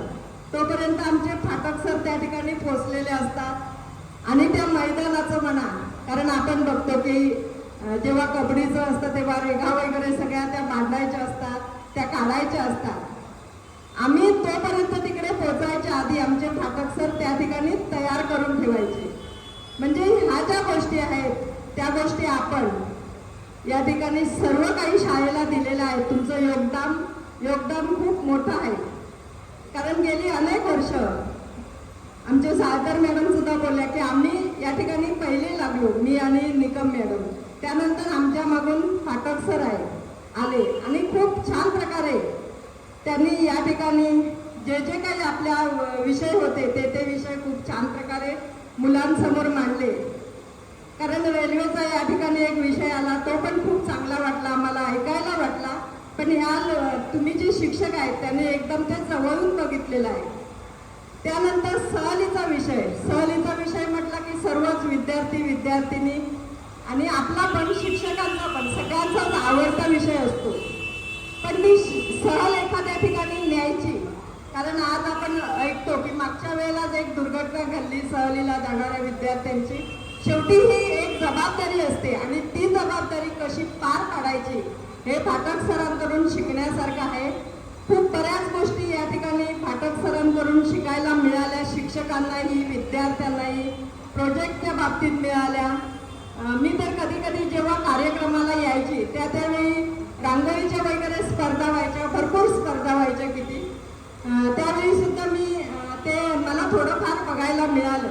पण मी या ठिकाणी नक्कीच सांगेल जे आपले उर्वरित आयुष्य आहे ते आपल्या कुटुंबासाठी आणि ज्या ज्या गोष्टी तुम्हाला तुमच्या डोक्यात ज्या ज्या कल्पना आहेत त्या कल्पना तुम्ही नक्कीच हा जो मोकळा वेळ आहे त्या मोकळ्या वेळात अनुभवा अशी मी आशा व्यक्त करते आणि तुमच्या पुढील आयुष्यासाठी खूप खूप शुभेच्छा देते आणि इथेच थांबते.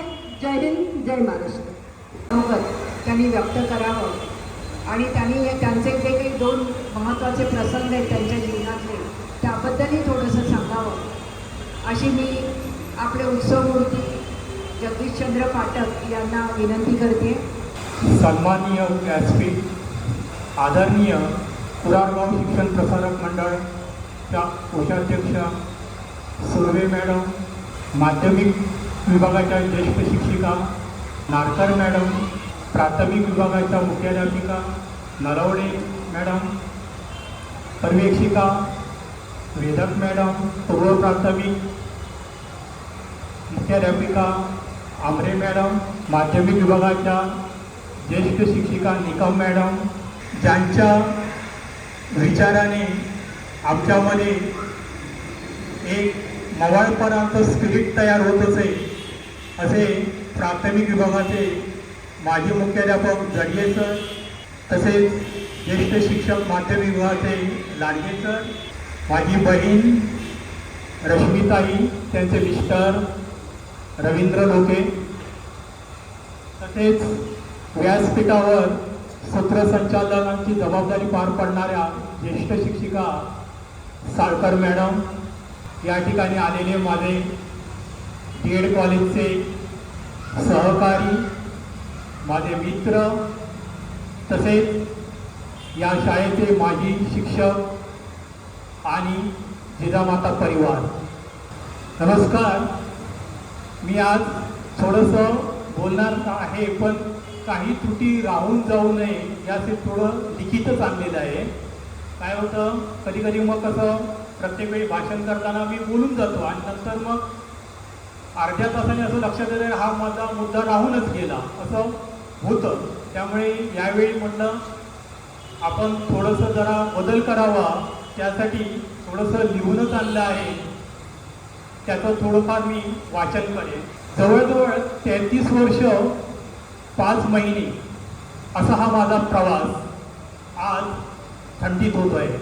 मला अजूनही आठवतं, जिजामाता विद्या मंदिर मालाड येथे शिक्षक पदाच्या 2 जागा भरायच्या होत्या. हे मला प्राथमिक विभागाच्या माजी मुख्याध्यापिका परब म्हणजे लोके मॅडम यांच्याकडून समजलं. त्यावेळी मी परळला राहायला होतो.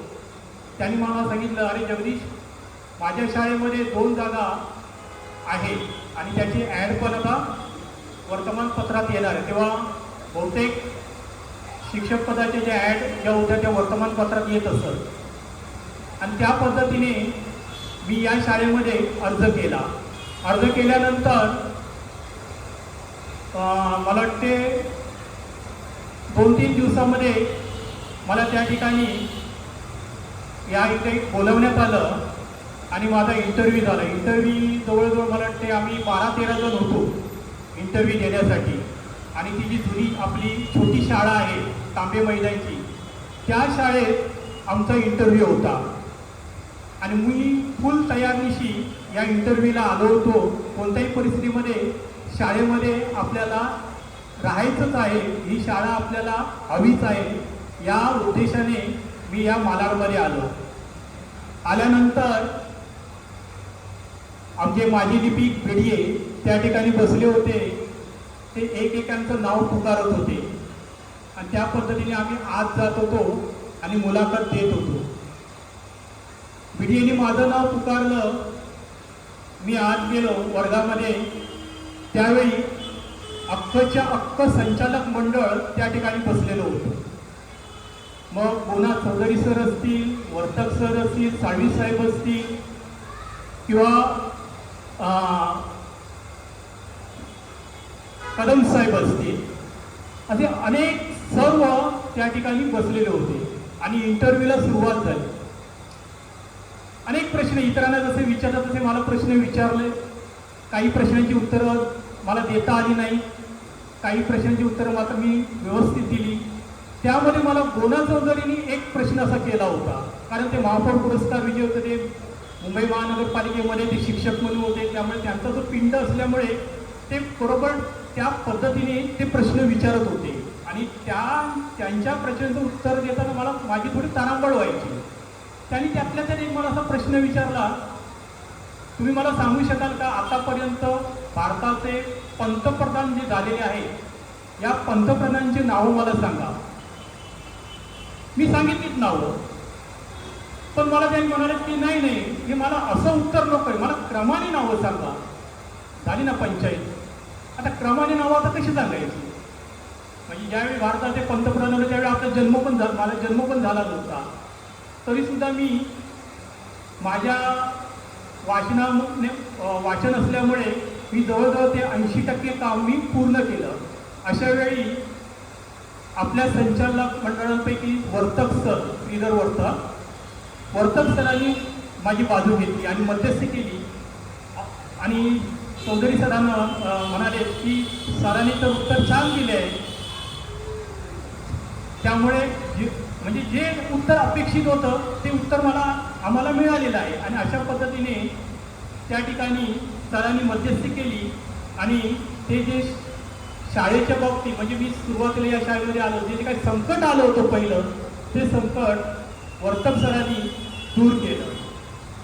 त्यानंतर जवळजवळ मला वाटते 2 दिवसांनी महेश पत्ताने माझ्या घरी आला इंटरव्ह्यूचं कॉल लेटर घेऊन. दुपारची वेळ होती आणि मैदानात मी क्रिकेट खेळत होतो आणि माझा मित्र धावत आला आणि मला म्हणाला, अरे जगदीश तुझ्याकडे कोणतरी आलंय, जा पटकन, आईने तुला बोलावलंय. आणि मग मी पटकन धावत गेलो, घामाघूम झालो होतो. क्रिकेट खेळ तुम्हाला माहिती आहे कसं असतो तो. त्याच अवतारामध्ये गेलो, मला कॉल लेटर देण्यात आलं आणि सांगितलं तुम्हाला उद्यापासून जॉईन व्हायचं आहे. म्हटलं ठीक आहे. आणि मग मी दुसऱ्याच दिवशी या शाळेमध्ये आलो आणि माझी या शाळेची जी सेवा आहे ती सेवा सुरू झाली. आता शाळेमध्ये यायचं म्हटल्यानंतर मी परळला राहत होतो आणि त्यावेळी सकाळ अधिवेशन होतं. निकम मॅडम HM होत्या आणि सकाळ अधिवेशन होतं. आता परळवरून एवढं यायचं म्हटल्यानंतर थोडंसं अडचणीचं वाटत होतं, तरी पण एक उर्मी होती आणि त्यामुळे याच्यामध्ये मी वेळेवर या शाळेमध्ये येत होतो. आता शाळेत येताना पण त्यावेळी एवढी रहदारी नव्हती. आज जशी रहदारी कुरारगावमध्ये आहे तशी रहदारी नव्हती. हे समोर जे आपल्याला काय दिसतं ते काहीच नव्हतं. आणि मग मी सकाळीच निघायचो. कोणत्याही परिस्थितीमध्ये 7 वाजता आपल्याला शाळेमध्ये पोहोचलंच पाहिजे हे माझ्या डोक्यात असायचं. तसा निकम मॅडमचा वगैरे प्रेशर वगैरे नव्हता, पण मला असं वाटायचं बाबा 7 वाजता मुलं बाबा येतात त्याच्या अगोदर आपण जाणं आवश्यक आहे. आणि त्यामुळे मी सकाळी घर सोडायचो. घर सोडल्यानंतर परळला म्हणजे आमचं प्रभादेवी स्टेशन, त्या LP स्टेशनला मी बसायचो आणि मालाडला यायचो. तेव्हा ट्रेनला पण एवढी गर्दी नसायची, आता जशी गर्दी आहे तशी. मालाड स्टेशनला उतरल्यानंतर पायाखाली मी एक दगड घ्यायचो आणि त्या दगडाला किक मारत मारत मारत मी शिवाजी चौकापर्यंत यायचो आणि मग पुढे पुढे पुढे, कारण रहदारीच नसायची, रस्ते खाली असायचे. आता ते काही जमणार नाही तसं. आता जर तसं करायला गेलं तर अघटित घडेल ते, एवढी आपली लोकसंख्या वाढली आहे. तर तो छोटा दगड पायाखाली घेऊन त्याची किक मारत मारत शिवाजी चौकामध्ये माझं उद्दिष्ट काय असायचं, कोणत्याही परिस्थिती पुष्पापाटपर्यंत याला आणायचं. पण तेवढं नाही व्हायचं. तो दगड कुठच्या कुठे जायचा, किक अशी बसायची की कुठे तो गायबच व्हायचा. कारण ही जी सवय आहे ना मला लहानपणी लागली होती. म्हणजे मी परळला असताना BMCच्या शाळेमध्ये, म्हणजे म्युन्सिपल महानगरपालिका या शाळेमध्ये माझं 1ली ते 7वी शिक्षण झालं. त्या शाळेत म्हणजे आमची शाळा जवळ होती, इथून ते हायवेपर्यंत होती, पुष्पापार्कपर्यंत होती. पण आमचं असं होतं, आम्ही चाळीतले 4-5 मित्र, त्यातला माझा एक मित्र आज आलेला आहे संदीप संसारे, त्या विचाराचे सर्व होते. आणि अशा वेळी त्या कमी पगारामध्ये आम्ही एकमेकांना आधार देत 4-5 शिक्षक या ठिकाणी अध्यापन करत होतो. आणि असं हे अध्यापन करत असताना सकाळी लवकर उठून मी घाटकोपरवरून निघत होतो आणि मालाडला पोचत होतो. त्यानंतर 45 तासिका ज्या आहेत, म्हणजे पूर्ण 8च्या 8 तासिका आम्हाला घ्याव्या लागत होत्या. आणि त्यानंतर घरी जाताना म्हणजे जेव्हा मी निघत होतो तेव्हा ट्रेनचा प्रवास होता. आणि ट्रेनचा प्रवास असल्यामुळे ट्रेन तशा खाली असायच्या. आता जशी गर्दी आहे ट्रेनमध्ये तशी ट्रेनमध्ये गर्दी नव्हती. आणि मग विंडो सीट वगैरे मिळायची मला. त्या विंडो सीटवर बसल्यानंतर मला दादरला उतरायचं आहे. बँड्रापर्यंत मी जागा असायचो. बँड्रानंतर मला डोळाच लागायचा. आणि जेव्हा माझे डोळे उघडले तेव्हा मरीन लाईन स्टेशन आलेलं आहे, ग्रँड रोड स्टेशन आलेलं आहे. म्हणजे क्रॉस दादर असं किती वेळा तरी झालं, वेगळ्यात डाऊट यायचा. तू उशिरा का येतो म्हटलं, आई म्हटलं असंच आहे, म्हटलं डोळाच लागतो, म्हटलं झोपत एक डोळे, जागा असतो मी. पण बँड्रा स्टेशन आलं ना काय नंतर काय होतं मला कळत नाही. आणि मी डायरेक्ट मरीन लाईन्सपर्यंत चर्चगेटपर्यंत जाऊन पोचतो आणि मग पुन्हा मला रिटर्न यावं लागतं. नंतर मग असं कित्येक वेळा तरी झालं की मी दादर क्रॉस करून पुढच्या स्टेशनला गेलो. नंतर मग जेव्हा मी घरी जायचो असं होऊन तेव्हा मग आई विचारते, काय मग आज कोणतं स्टेशन घेतलं, ग्रँड रोड, आज उशिरा, आज कोणतं स्टेशन होतं, आज पूर्ण चर्चगेटपर्यंत गेलो असं होत होतं. नंतर मग माझ्या जोडीला गावकर सर आले, ते विक्रोळीला राहत होते.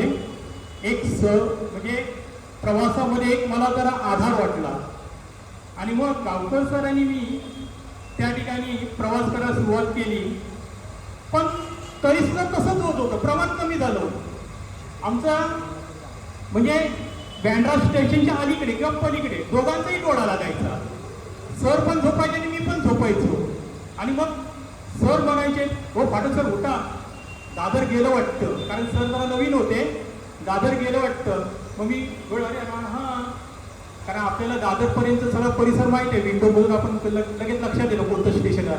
अरे मग पुन्हा 2 नंबर प्लॅटफॉर्मवरून 1 नंबर प्लॅटफॉर्मला अशी आमची पळापळ असायची.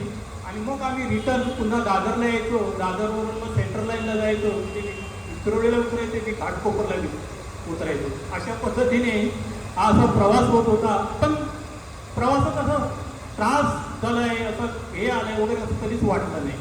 नेहमी आम्ही शाळेत हजर, तुम्ही 6 वाजता बोलवा, आम्ही 6 वाजता आलो. तुम्ही ज्या वेळेला शाळेमध्ये बोलवाल त्या वेळेला आम्ही गावकर सरांनी आम्ही हजर असायचो. त्यामुळे प्रवासाचं टेन्शन आम्ही केव्हाच घेतलं नाही. आणि अशा पद्धतीने माझा हा प्रवास होत होता. त्यानंतर जवळ काही वर्षांनी शाळेला पूर्ण अनुदान मिळालं. अनुदानाची पण मजा फार छान होती, कारण आम्ही कमी पगारात काम करत होतो. आणि त्यामुळे आमचं भवितव्य काय असं म्हणजे कधी कधी स्टाफ रूममध्ये विषय यायचा, तर त्यावर सुद्धा आम्ही असं म्हणजे हसून वगैरे असे मात करत होतो. आणि शाळेला सुरुवातीला 20% ग्रँड मिळाली. तेव्हा टप्पा 20चा होता, 25% ग्रँड मिळाली. 25, 50, 75, 100 4 टप्प्यात ग्रँड होते. आता 20 केले सरकारने, 20, 40, 60, 80, 100 एक टप्पा वाढवला आहे. तो 25% ग्रँड मिळाली. आम्हाला जरा बरं वाटलं, पण आमच्या पगारात काही फरक पडला नाही. आमचा जो पगार होता तोच पगार होता, त्याच्यामध्ये काही फरक पडला नाही. 25ची 50 झाली, 50ची 75 झाली आणि 75ची 100 झाली. आम्हाला बरं वाटलं, चला एकदा शाळेला ग्रँड लागली, आता आपलं करिअर व्यवस्थित होऊ शकेल. पण ग्रँड लागली, अनुदान जरी शाळेला मिळालं तरी सॅलरी आमच्या अकाउंटमध्ये जमा होत नव्हती. आम्हाला टेन्शन आलं होतं, अरे ग्रँड लागली, 100% ग्रँड झालं सर्व, आता गव्हर्नमेंटचा पगार आपल्याला सुरू होणार आहे, सरकारी नोकर झालं, पण अकाउंटमध्ये सॅलरी जमा होत नाही, क्रेडिट होत नाही आहे, त्याचं आम्हाला टेन्शन होतं. प्रभू मॅडम तेव्हा मुख्याध्यापिका होत्या, मॅडम पण म्हणायच्या अरे असं का होतं काही कळत नाही. आणि मग एके दिवशी आम्ही सगळे एकत्र ऑफिसमध्ये होतो, म्हणजे साळकर मॅडम, पाठक मॅडम म्हणा किंवा निकम मॅडम, मी BDA तर क्लर्क होते ते होतेच होते. आणि दुपारची अशी वेळ, कारण नंतर जे अधिवेशन, जे सकाळ अधिवेशन होते, दुपार अधिवेशन झालं आणि असं आम्ही ऑफिसमध्ये जमा, तीच चर्चा होती आमची, जमा का होत नाही आहे, कुठे काय चुकून राहिलं आहे का. BDAची BDA क्लर्क होते ना, BDA काय राहिलं नाही ना, बघा जरा चेक करा पुन्हा. तेव्हा काय मोबाईल वगैरे हा प्रकार नव्हता, पुन्हा बघा. आम्हाला उत्कंठा होती त्या सॅलरीची, पहिल्या सॅलरीची. आणि अचानक असं बोलता बोलता मनीष हा बातमी घेऊन आला आणि त्यांनी सांगितलं आपली पहिली सॅलरी बँक अकाउंटमध्ये क्रेडिट झाली. त्या वाक्याने आम्ही एवढे ओरडलो, सगळे जेवढे शिक्षक होते तेवढे सगळे ऑफिसमध्ये. तसं प्रभू मॅडम कडक शिस्तीच्या होत्या, पण त्यासुद्धा आमच्यामध्ये सामील झाल्या होत्या. एवढे ओरडलो की जेणेकरून वर्गामध्ये जसं मुलांना आपण पिकनिकची सूचना देतो किंवा गॅदरिंगची सूचना देतो, जशी मुलं ओरडतात तशा त्या पद्धतीने आम्ही सगळे शिक्षक ओरडलो. त्यानंतर आम्ही असं कधी ओरडलोच नाही, मला आठवत नाही, फक्त टाळ्या वाजवल्या असतील. पण त्या म्हणजे त्या दिवशी आणि त्या वेळेला ज्या पद्धतीने आम्ही ओरडलो होतो तसं ओरडलं नंतर केव्हाच झालं नाही. एवढा आनंद त्या ठिकाणी झाला होता. आणि मग आमची गाडी त्या ठिकाणी रुळावर आली आणि 100% जे त्या ठिकाणी आम्हाला अनुदान मिळालं, त्या अनुदानामुळे साहजिकच आमच्या भविष्यकालीन आयुष्यामध्ये फरक पडणार होता, याची आम्हाला एक जाणीव होती आणि ती पूर्ण होत होती, याचा आम्हाला त्या ठिकाणी आनंद होत होता. त्यानंतर मॅडमने सांगितल्याप्रमाणे माझं शिक्षण जे आहे, मी सांगितलं की परळ लालबाग विभागामध्ये असल्यामुळे 1ली ते 7वी मुंबई महानगरपालिका, 8वी ते DED chemist doctor Shirodkar high school आणि ग्रॅज्युएट जे आहे मी पुणे युनिव्हर्सिटी चॉईस केली होती, त्यामुळे पुणे विद्यापीठामध्ये मी ते BA वगैरे केलं. आणि अशा पद्धतीने हे क्वालिफिकेशन झाल्यानंतर त्या ठिकाणी मी शाळेमध्ये रुजू झालो. BA वगैरे मी अगोदरच झालो होतो, शाळेमध्ये रुजू झालो. आणि मग आपण आता आपली शाळा आणि आपण याच्या पलीकडे आपण काय विचार करायचा नाही, त्याला न्याय द्यायचा, या पद्धतीने मी कामाला सुरुवात केली. आणि जवळजवळ 33 वर्ष 5 महिने मी या ठिकाणी माझ्या शाळेसाठी सेवा केली. आता मी थोडं फक्त 2 मिनटं बोलणार आहे. जिजामाता शाळेने मला काय दिले, माझ्या शाळेने मला काय दिले, याचा थोडक्यात सारांश मी तुम्हाला सांगणार आहे. शाळा या 2 अक्षररूपी शब्दात बालपणीच अख्खं जग सामावलेलं असतं. शाळा म्हणजे बिनधास्त जगणं, मनमुराद हसणं, शाळा म्हणजे ओढ, आपुलकी, शाळा म्हणजे अमाप आठवणी, हे मला अध्यापन करताना जाणवत होतं. संत तुकारामांनी म्हटलं होतं, लहानपण देगा देवा. परंतु 33 वर्षाच्या सेवेमध्ये लहानपण देगा देवा मला कधी असं वाटलंच नाही मुलांच्या सानिध्यात असताना. यानंतर मात्र मला त्याची जाणीव नक्कीच होणार आहे. आज माझं जे व्यक्तिमत्व आहे, माझा जो आत्मविश्वास आहे, तो सर्वस्वी माझी शाळा, माझे संचालक मंडळ, माझे शिक्षक सहकारी, माझे विद्यार्थी, माझी पत्नी, माझी मुलं, या शाळेने मला पुढील जीवनासाठी तयार केले. कोणतेही काम प्रामाणिकपणे करण्यास शिकवले आणि मेहनत करण्यासाठी उर्मी दिली. तन्मयतेने शिकविणारे सहकारीसुद्धा लाभले. या शाळेने मला खूप काही दिले, ज्यामुळे आज स्वतःचे विचार, म्हणा, दृष्टिकोन म्हणा, तयार झालेली व्यक्ती ही तयार झाली. आज मी जो आत्मविश्वासाने उभा आहे तो या शाळेच्या शिकवणीमुळे, संचालक मंडळाच्या पाठिंब्यामुळे आणि सहकाऱ्यांच्या सहकार्यामुळे आहे. शाळा ही केवळ इमारत नसते, तर ती शेकडो लोकांच्या समर्पणामुळे घडते. या शाळेचा एक भाग होण्याचा मला अभिमान आहे. शाळेने मला दिलेले प्रत्येक अनुभवाचं संचित, प्रत्येक शिकवण, प्रत्येक आठवण मी हृदयात जपून ठेवणार आहे. आपल्या सर्वांचे सहकार्य, प्रेम आणि स्नेह या माझ्या आयुष्यात अमूल्य ठेवी आहे. आता मॅडमने एक सांगितलं होतं की मी 1919 आपल्या लोकसभेच्या निवडणुका होत्या आणि या निवडणुकीमध्ये सरकारने एक पहिलाच असा प्रयत्न केला होता की पोलीस दलांबरोबर शिक्षक द्यायचे. असं पूर्वी असं केव्हाच झालं नव्हतं. शिक्षकांना त्यांनी प्राधान्य दिलं होतं. आता का केलं मला माहीत नाही, कारण माझी जी पोस्ट होती ती विशेष दंडाधिकारी म्हणून होती. म्हणजे एवढी पोस्ट मोठी होती की ती पोस्ट असताना मी कोणालाही अटक करू शकलो असतो. एवढे राईट्स मला दिले गेले होते. आणि SSTमध्ये त्या स्क्वॉडमध्ये माझ्या अंडरटेकिंगमध्ये एक PSI, AIS, एक कॉन्स्टेबल, एक व्हिडिओग्राफर, प्लस आम्हाला GS प्रणाली 4 व्हीलर होती. आणि माझी तर पहिलीच वेळ होती आणि त्यामुळे मला ते सगळं नवीन होतं. कारण first shift, second shift, third shift तिन्ही शिफ्ट करावी लागल्या. मी तर असा शिफ्ट कधी केला नाही. आपल्या शिक्षकी पेशामध्ये त्या नाहीच आहे. आणि त्यामुळे मला कलेक्टर साहेबांनी सांगितलं होतं की तुम्हाला, मला होते माझ्यावर राठोड सर पण होते, तुम्हाला शिफ्ट करावी लागणार आहे. तुम्हाला सवय नाही आहे पण तुम्हाला शिफ्ट करावी, फर्स्ट शिफ्ट, सेकंड शिफ्ट आणि थर्ड शिफ्ट. ठीक आहे म्हटलं, आता तुम्ही आमची निवड केलेली आहे तर तयार आहोत. आणि मग झालं, टीम आमची तयार झाली आणि मग आमची स्क्वॉड लागायची. मला गोरेगाव एरिया आणि जोगेश्वरी एरिया दिला होता. गोरेगाव ओबेरॉय मॉलच्या समोर आमचा स्क्वॉड लागायचा. नागरी निवाराला स्क्वॉड लागायचा. जिथे जिथे गाड्या पकडता येतील आणि जिथे जिथे पोलिसांचे कॅमेरे आहेत अशा ठिकाणी आम्हाला गाड्या लावायला सांगितल्या होत्या. आणि त्या ठिकाणी एके दिवशी काय झालं की तोलानी कॉलेज, अंधेरी या ठिकाणी आम्ही स्क्वॉड लावला होता. दुपारी 2 ते 8 ही आमची ड्युटी होती. 8 तासाची ड्युटी होती तेव्हा. 2 ते 9 असेल मला ते. संध्याकाळी 4 वाजता एक 4 व्हीलर आली आणि 4 व्हीलर आल्याबरोबर आमचे जे PSI होते, भगत म्हणून होते, त्यांनी म्हणाले की फाटक या गाडीचा जरा डाऊट होते, या गाडीला आपण हे करूया. लगेच आम्ही डिवायडर टाकला आणि त्या गाडीला थांबवलं. गाडीला थांबवल्याबरोबर आम्ही चेकिंग केली. म्हणजे चेकिंगचं काम जास्त करून पोलीसच करत होते. आपल्याला देखरेख करत होते पोलीस बरोबर करतायत का, कारण शिक्षकांवर सरकारचं जास्त विश्वास. आणि त्यामुळे गाडीमध्ये चेकिंगला सुरुवात झाली आणि अचानक जे महाशय गाडीमध्ये बसले होते ते इंजिनियर होते.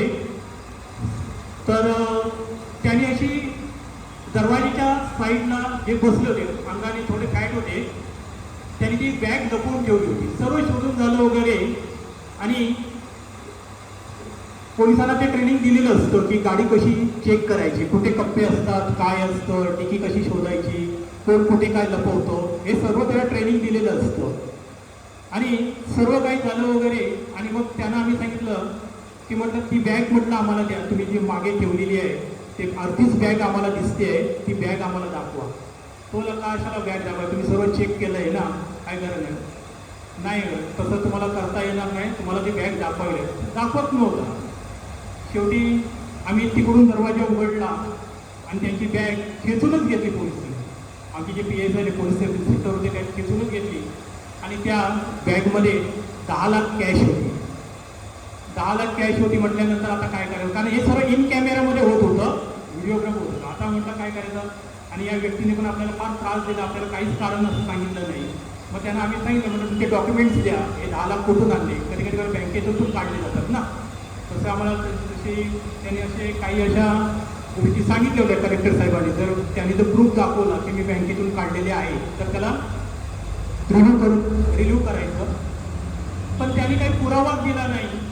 शेवटी आम्हाला ती गाडी जप्त करावी लागली. साईडला गाडी घेतली आणि रस्त्यावर ही गर्दी झाली. काय तर पैसे पकडले आणि सुरुवातच होती SSTची. हा पहिलाच प्रकार असा होता. आणि मग त्या तोलाने कॉलेजवर ही गर्दी झाली. मग पोलिसांची व्हॅन आली. पोलिसांची व्हॅन येऊन त्या सर्व पब्लिकला हटवलं त्यांनी. आणि मग त्या ठिकाणी मग MIDC पोलीस स्टेशनचे जे मेन अधीक्षक होते ते आले. त्यांनी सर्व पाहिलं आणि मग त्या ठिकाणी आमची जी टीम होती त्या टीमशी त्यांनी चर्चा केली. आणि मग ASI म्हणजे बँड्रापासून दहिसरपर्यंत सर्व पोलीस स्टेशन त्यांच्या ताब्यात असतात. ACP नाही ACP बँड्रापासून दहिसरपर्यंत. आणि DCP म्हणजे पूर्ण मुंबई म्हणता येईल. म्हणजे दहिसरपासून चर्चगेटपर्यंत त्याला DCP म्हणतो. तर ACP स्वतः आले आणि त्यांनी विचारलं काय झालं. तर म्हटलं असं असं झालेलं आहे. तर म्हणाले चला आता याचा तुम्ही पंचनामा करा, वेळ घालू नका. त्याच्या अगोदर थोडंसं त्यांनी आमच्याशी कॉम्प्रोमाइज करण्याचा प्रयत्न केला. पण आम्ही काही त्याला दाद दिली नाही. तुम्ही प्रूफ आणून दाखवा, सादर करा, आम्ही तुमचे पैसे देतो. पण काहीच दाखवलं नाही. आणि ACP साहेबांनी सांगितलं तुम्ही काम केलं आहे, छान काम केलं आहे, लगेच पंचनामा करा. पंचनामा आपल्याला काही जमणार नाही. मला पंचनामा करणं हा भाग आपला नाही आहे. आणि माझ्याबरोबर जे पोलीस PSI होते ते पण नंदुरबारवरून आले होते. जस्ट 2 महिने झाले होते. त्यांना पण पंचनामा आणि शहर हे नवीन होतं. मग आम्ही मेघवाडी पोलीस स्टेशनची जोगेश्वरी त्यांच्याकडून आम्ही पंचनामा करणारे PSI बोलवले. संध्याकाळी 4 वाजता आम्ही गाडी पकडली. रात्री 2 वाजता पंचनामा पूर्ण झाला. रात्री 2 वाजेपर्यंत. मग ही पकडलेली व्यक्ती होती ती त्या गाडीचे मालक वेगळे होते. त्यांना ते ड्रायव्हर आणि मग आम्हाला त्यांनी वागणूक चांगली दिली पोलीस स्टेशनने. जेवण म्हणजे ACP साहेबांनी स्वतः जेवण वगैरे मागवलं. आणि मग दुसऱ्या दिवशी मात्र जेव्हा मी CPSला गेलो, योगेश्वरीला होतो 159ला, स्वतः मला कलेक्टर साहेब म्हणजे त्या दिवशी कलेक्टर साहेब पण माझ्या कॉन्टॅक्टमध्ये होते. एक ते स्वतः आले नव्हते. ACP साहेब आल्या म्हटल्यानंतर ते मला माझी काही गरज नाही आहे कारण निवडणुकाच होत्या ना. आणि 1-1 तासाने ते माझ्या कॉन्टॅक्टमध्ये होते. फाटक सर काय झालं, फाटक सर काय झालं, फाटक सर काय झालं, तुमच्या जो हातामध्ये बॅग आहे ना. म्हटलं हो आहे. ती बॅग तुम्ही घेऊ नका, पोलिसांच्या हाती द्या. वर्दी महत्त्वाची आहे कारण ते युनिफॉर्ममध्ये असतात ना. तुम्ही रिस्क घेऊ नका. म्हणजे बारीक बारीक गोष्टीची ते काळजी घेत असत. आणि अशा पद्धतीने मग 2 वाजता तो पंचनामा वगैरे झाला. आणि मग म्हणजे अशा वेळी जेव्हा म्हणजे मला माहीत नाही मीडियाला कसं कळतं. मीडियाला ताबडतोब कळलं. मीडिया बाहेर जमा झाली होती ABP माझावर आणि आऊट बातमी पण झाली होती. TV पण बातमी आली होती की तोलानी कॉलेजवर 10 लाख पकडले म्हणून. पण ते मीडियावाले काय आता मी काय वर्दीमध्ये नव्हतो ना. आपण शिक्षक आहे आपला साधा गणवेश. आणि माझे जे सगळे माझी सहकारी होते वर्दीवर होते. त्यामुळे मला काय माहीत नव्हतं. मी आपलं बाहेर आलो तर मला मीडियावाल्यांनी पकडलं लगेच. मला काय नवीनच होतं हे सर्व. मला म्हणाले असं आहे तुम्ही आम्हाला थोडंसं म्हणजे तुम्ही जे पंचनामा केलेलं आहे जी बॅग पकडली आहे त्याचं जराशी आम्हाला व्हिडिओ शूटिंग करू दे. तर म्हटलं ते शक्य नाही आहे. म्हटलं होणारच करा, आम्ही फार आत आहोत, नाही थोडंसं तरी द्या ना आम्हाला. मग मी आमचे जे ASI होते त्यांना मी विचारलं. ते मला नाही फाटक आपल्याला तसं देता येणार नाही, आपल्याला तशी ऑर्डर आहे ACP साहेबांची. मग मी काय बाहेर गेलोच नाही. ज्यावेळी आम्ही रात्री 2 वाजता बाहेर पडलो सर्व पंचनामा वगैरे करून, तेव्हा 2 वाजता सुद्धा ते मीडियावाले गेटवर उभे होते. 2 वाजता रात्री विचार करा. तेव्हा आमच्या लक्षात आलं की हे मीडियावाले बाहेर उभे आहेत. तर आम्हाला त्या MIDC पोलीस स्टेशनची अधीक्षक होते त्यांनी काय केलं तुम्ही आता मागच्या गेटनी जा. मग पोलिसांच्या गाड्या मागच्या बाजूला आल्या. त्या गाडीमध्ये आम्हाला बसवलं. मला गोरेगावला पूर्णपणे घरापर्यंत पोचवलं. आणि माझ्याबरोबर जे बघत होते ते नालासोबत राहिलं त्यांना बोरिवलीपर्यंत पोचवलं. आणि ते पोलीस असल्यामुळे ते पुढे पोलिसांचीच गाडी करून ते पुढे गेले.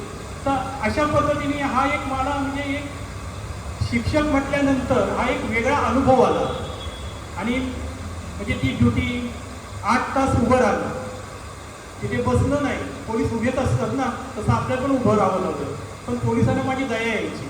पोलीस म्हणजे नाही सर तुम्ही बसा, तुम्हाला सवय नाही आहे, आम्ही पाहतो, तुम्ही काही काळजी करू नका. मला थोडं थोडं ते बसायला सांगायचे आणि अशा पद्धतीने मग हे सर्व झाल्यानंतर दुसऱ्या दिवशी मी CPSला गेलो. CPSला एकदम म्हणजे असं हवाच तयार झाली होती. 10 लाख पकडले, आमची वाटच बघत होते, सगळ्यांना आनंद झाला होता. आता ज्याचे पकडले त्याला तर दुःख झालं असेल, पण आपल्या CPSने 10 लाख पकडले. कलेक्टर पण आनंद झाला होता. मग कलेक्टर साहेब स्वतः ACP साहेब ऑफिसमध्ये आले आणि आमची जी पूर्ण टीम होती ते सर्व टीमवर्क होतं. ॲक्च्युली एका दुसऱ्याचं काम नव्हतं.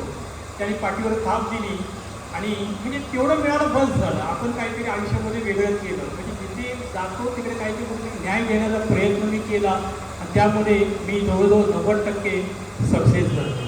यानंतर आता वर्तमान काळामध्ये माझे सहकारी आहेत, त्यांना मी 2-3 ओळी सांगतो. तुम्ही निरोगी राहा, तंदुरुस्त राहा, थोडक्यात काय फिट राहा. शाळेची कामं फार वाढलेली आहे, कधी कोणता बॉम्ब पडेल कळणार नाही.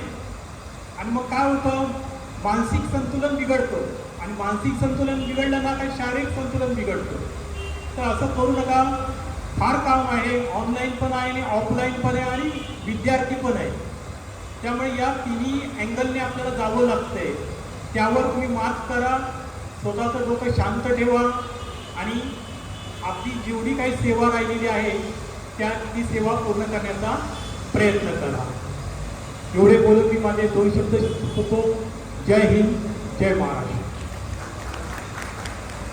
तुमच्या आवडीच्या सर्व गोष्टी करून सतत कार्यरत राहण्याचे जाओ आणि तुमच्या संपूर्ण परिवाराला देखील सतत उत्कर्ष आणि भरभराट लाभो.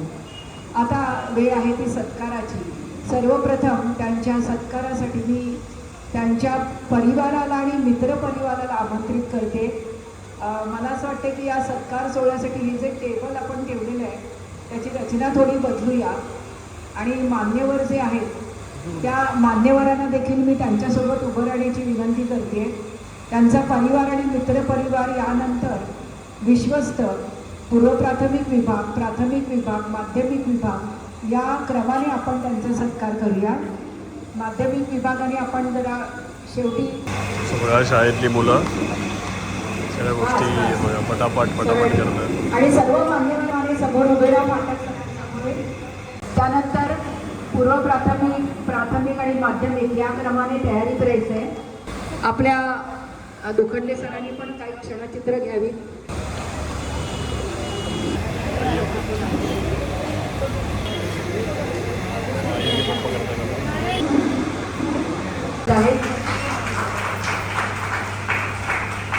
सर्व शिक्षकांच्या पाठीशी सदैव उभी असणारी कुरारगाव शिक्षण प्रसारक मंडळ संस्था श्री फाटक सर आणि त्यांच्या पत्नी सौ जागृती फाटक यांचा सन्मान होत आहे. प्राथमिक विभागाने तोपर्यंत तयारी करायची आहे, कारण आपण या सगळ्या कौतुक सोहळ्यात फार रमलो आहोत. सर्वांची जेवणाची वेळ टळून गेलेली आहे, तर आपण लवकरच पुढील कार्यक्रमाकडे वळू शकू. अगदी एकत्रच नक्कीच. दुखंडे सर, पूर्व प्राथमिक विभागाचा सत्कार एक क्षणचित्र. टाळ्या वाजवणं विसरतोय आपण. त्याला जेवढा वेळ लावणार तेवढा आपल्याला उशीर होईल. त्यामुळे माध्यमिक विभागाच्या सगळ्या शिक्षकांना विनंती आहे की त्यांनी व्यासपीठाकडे येऊन आधीच थांबायचं आहे. माध्यमिक विभागाचा सर्व स्टाफ, शिक्षकेतर कर्मचारी, शिक्षक सर्वांनी यायचं एका बाजूला.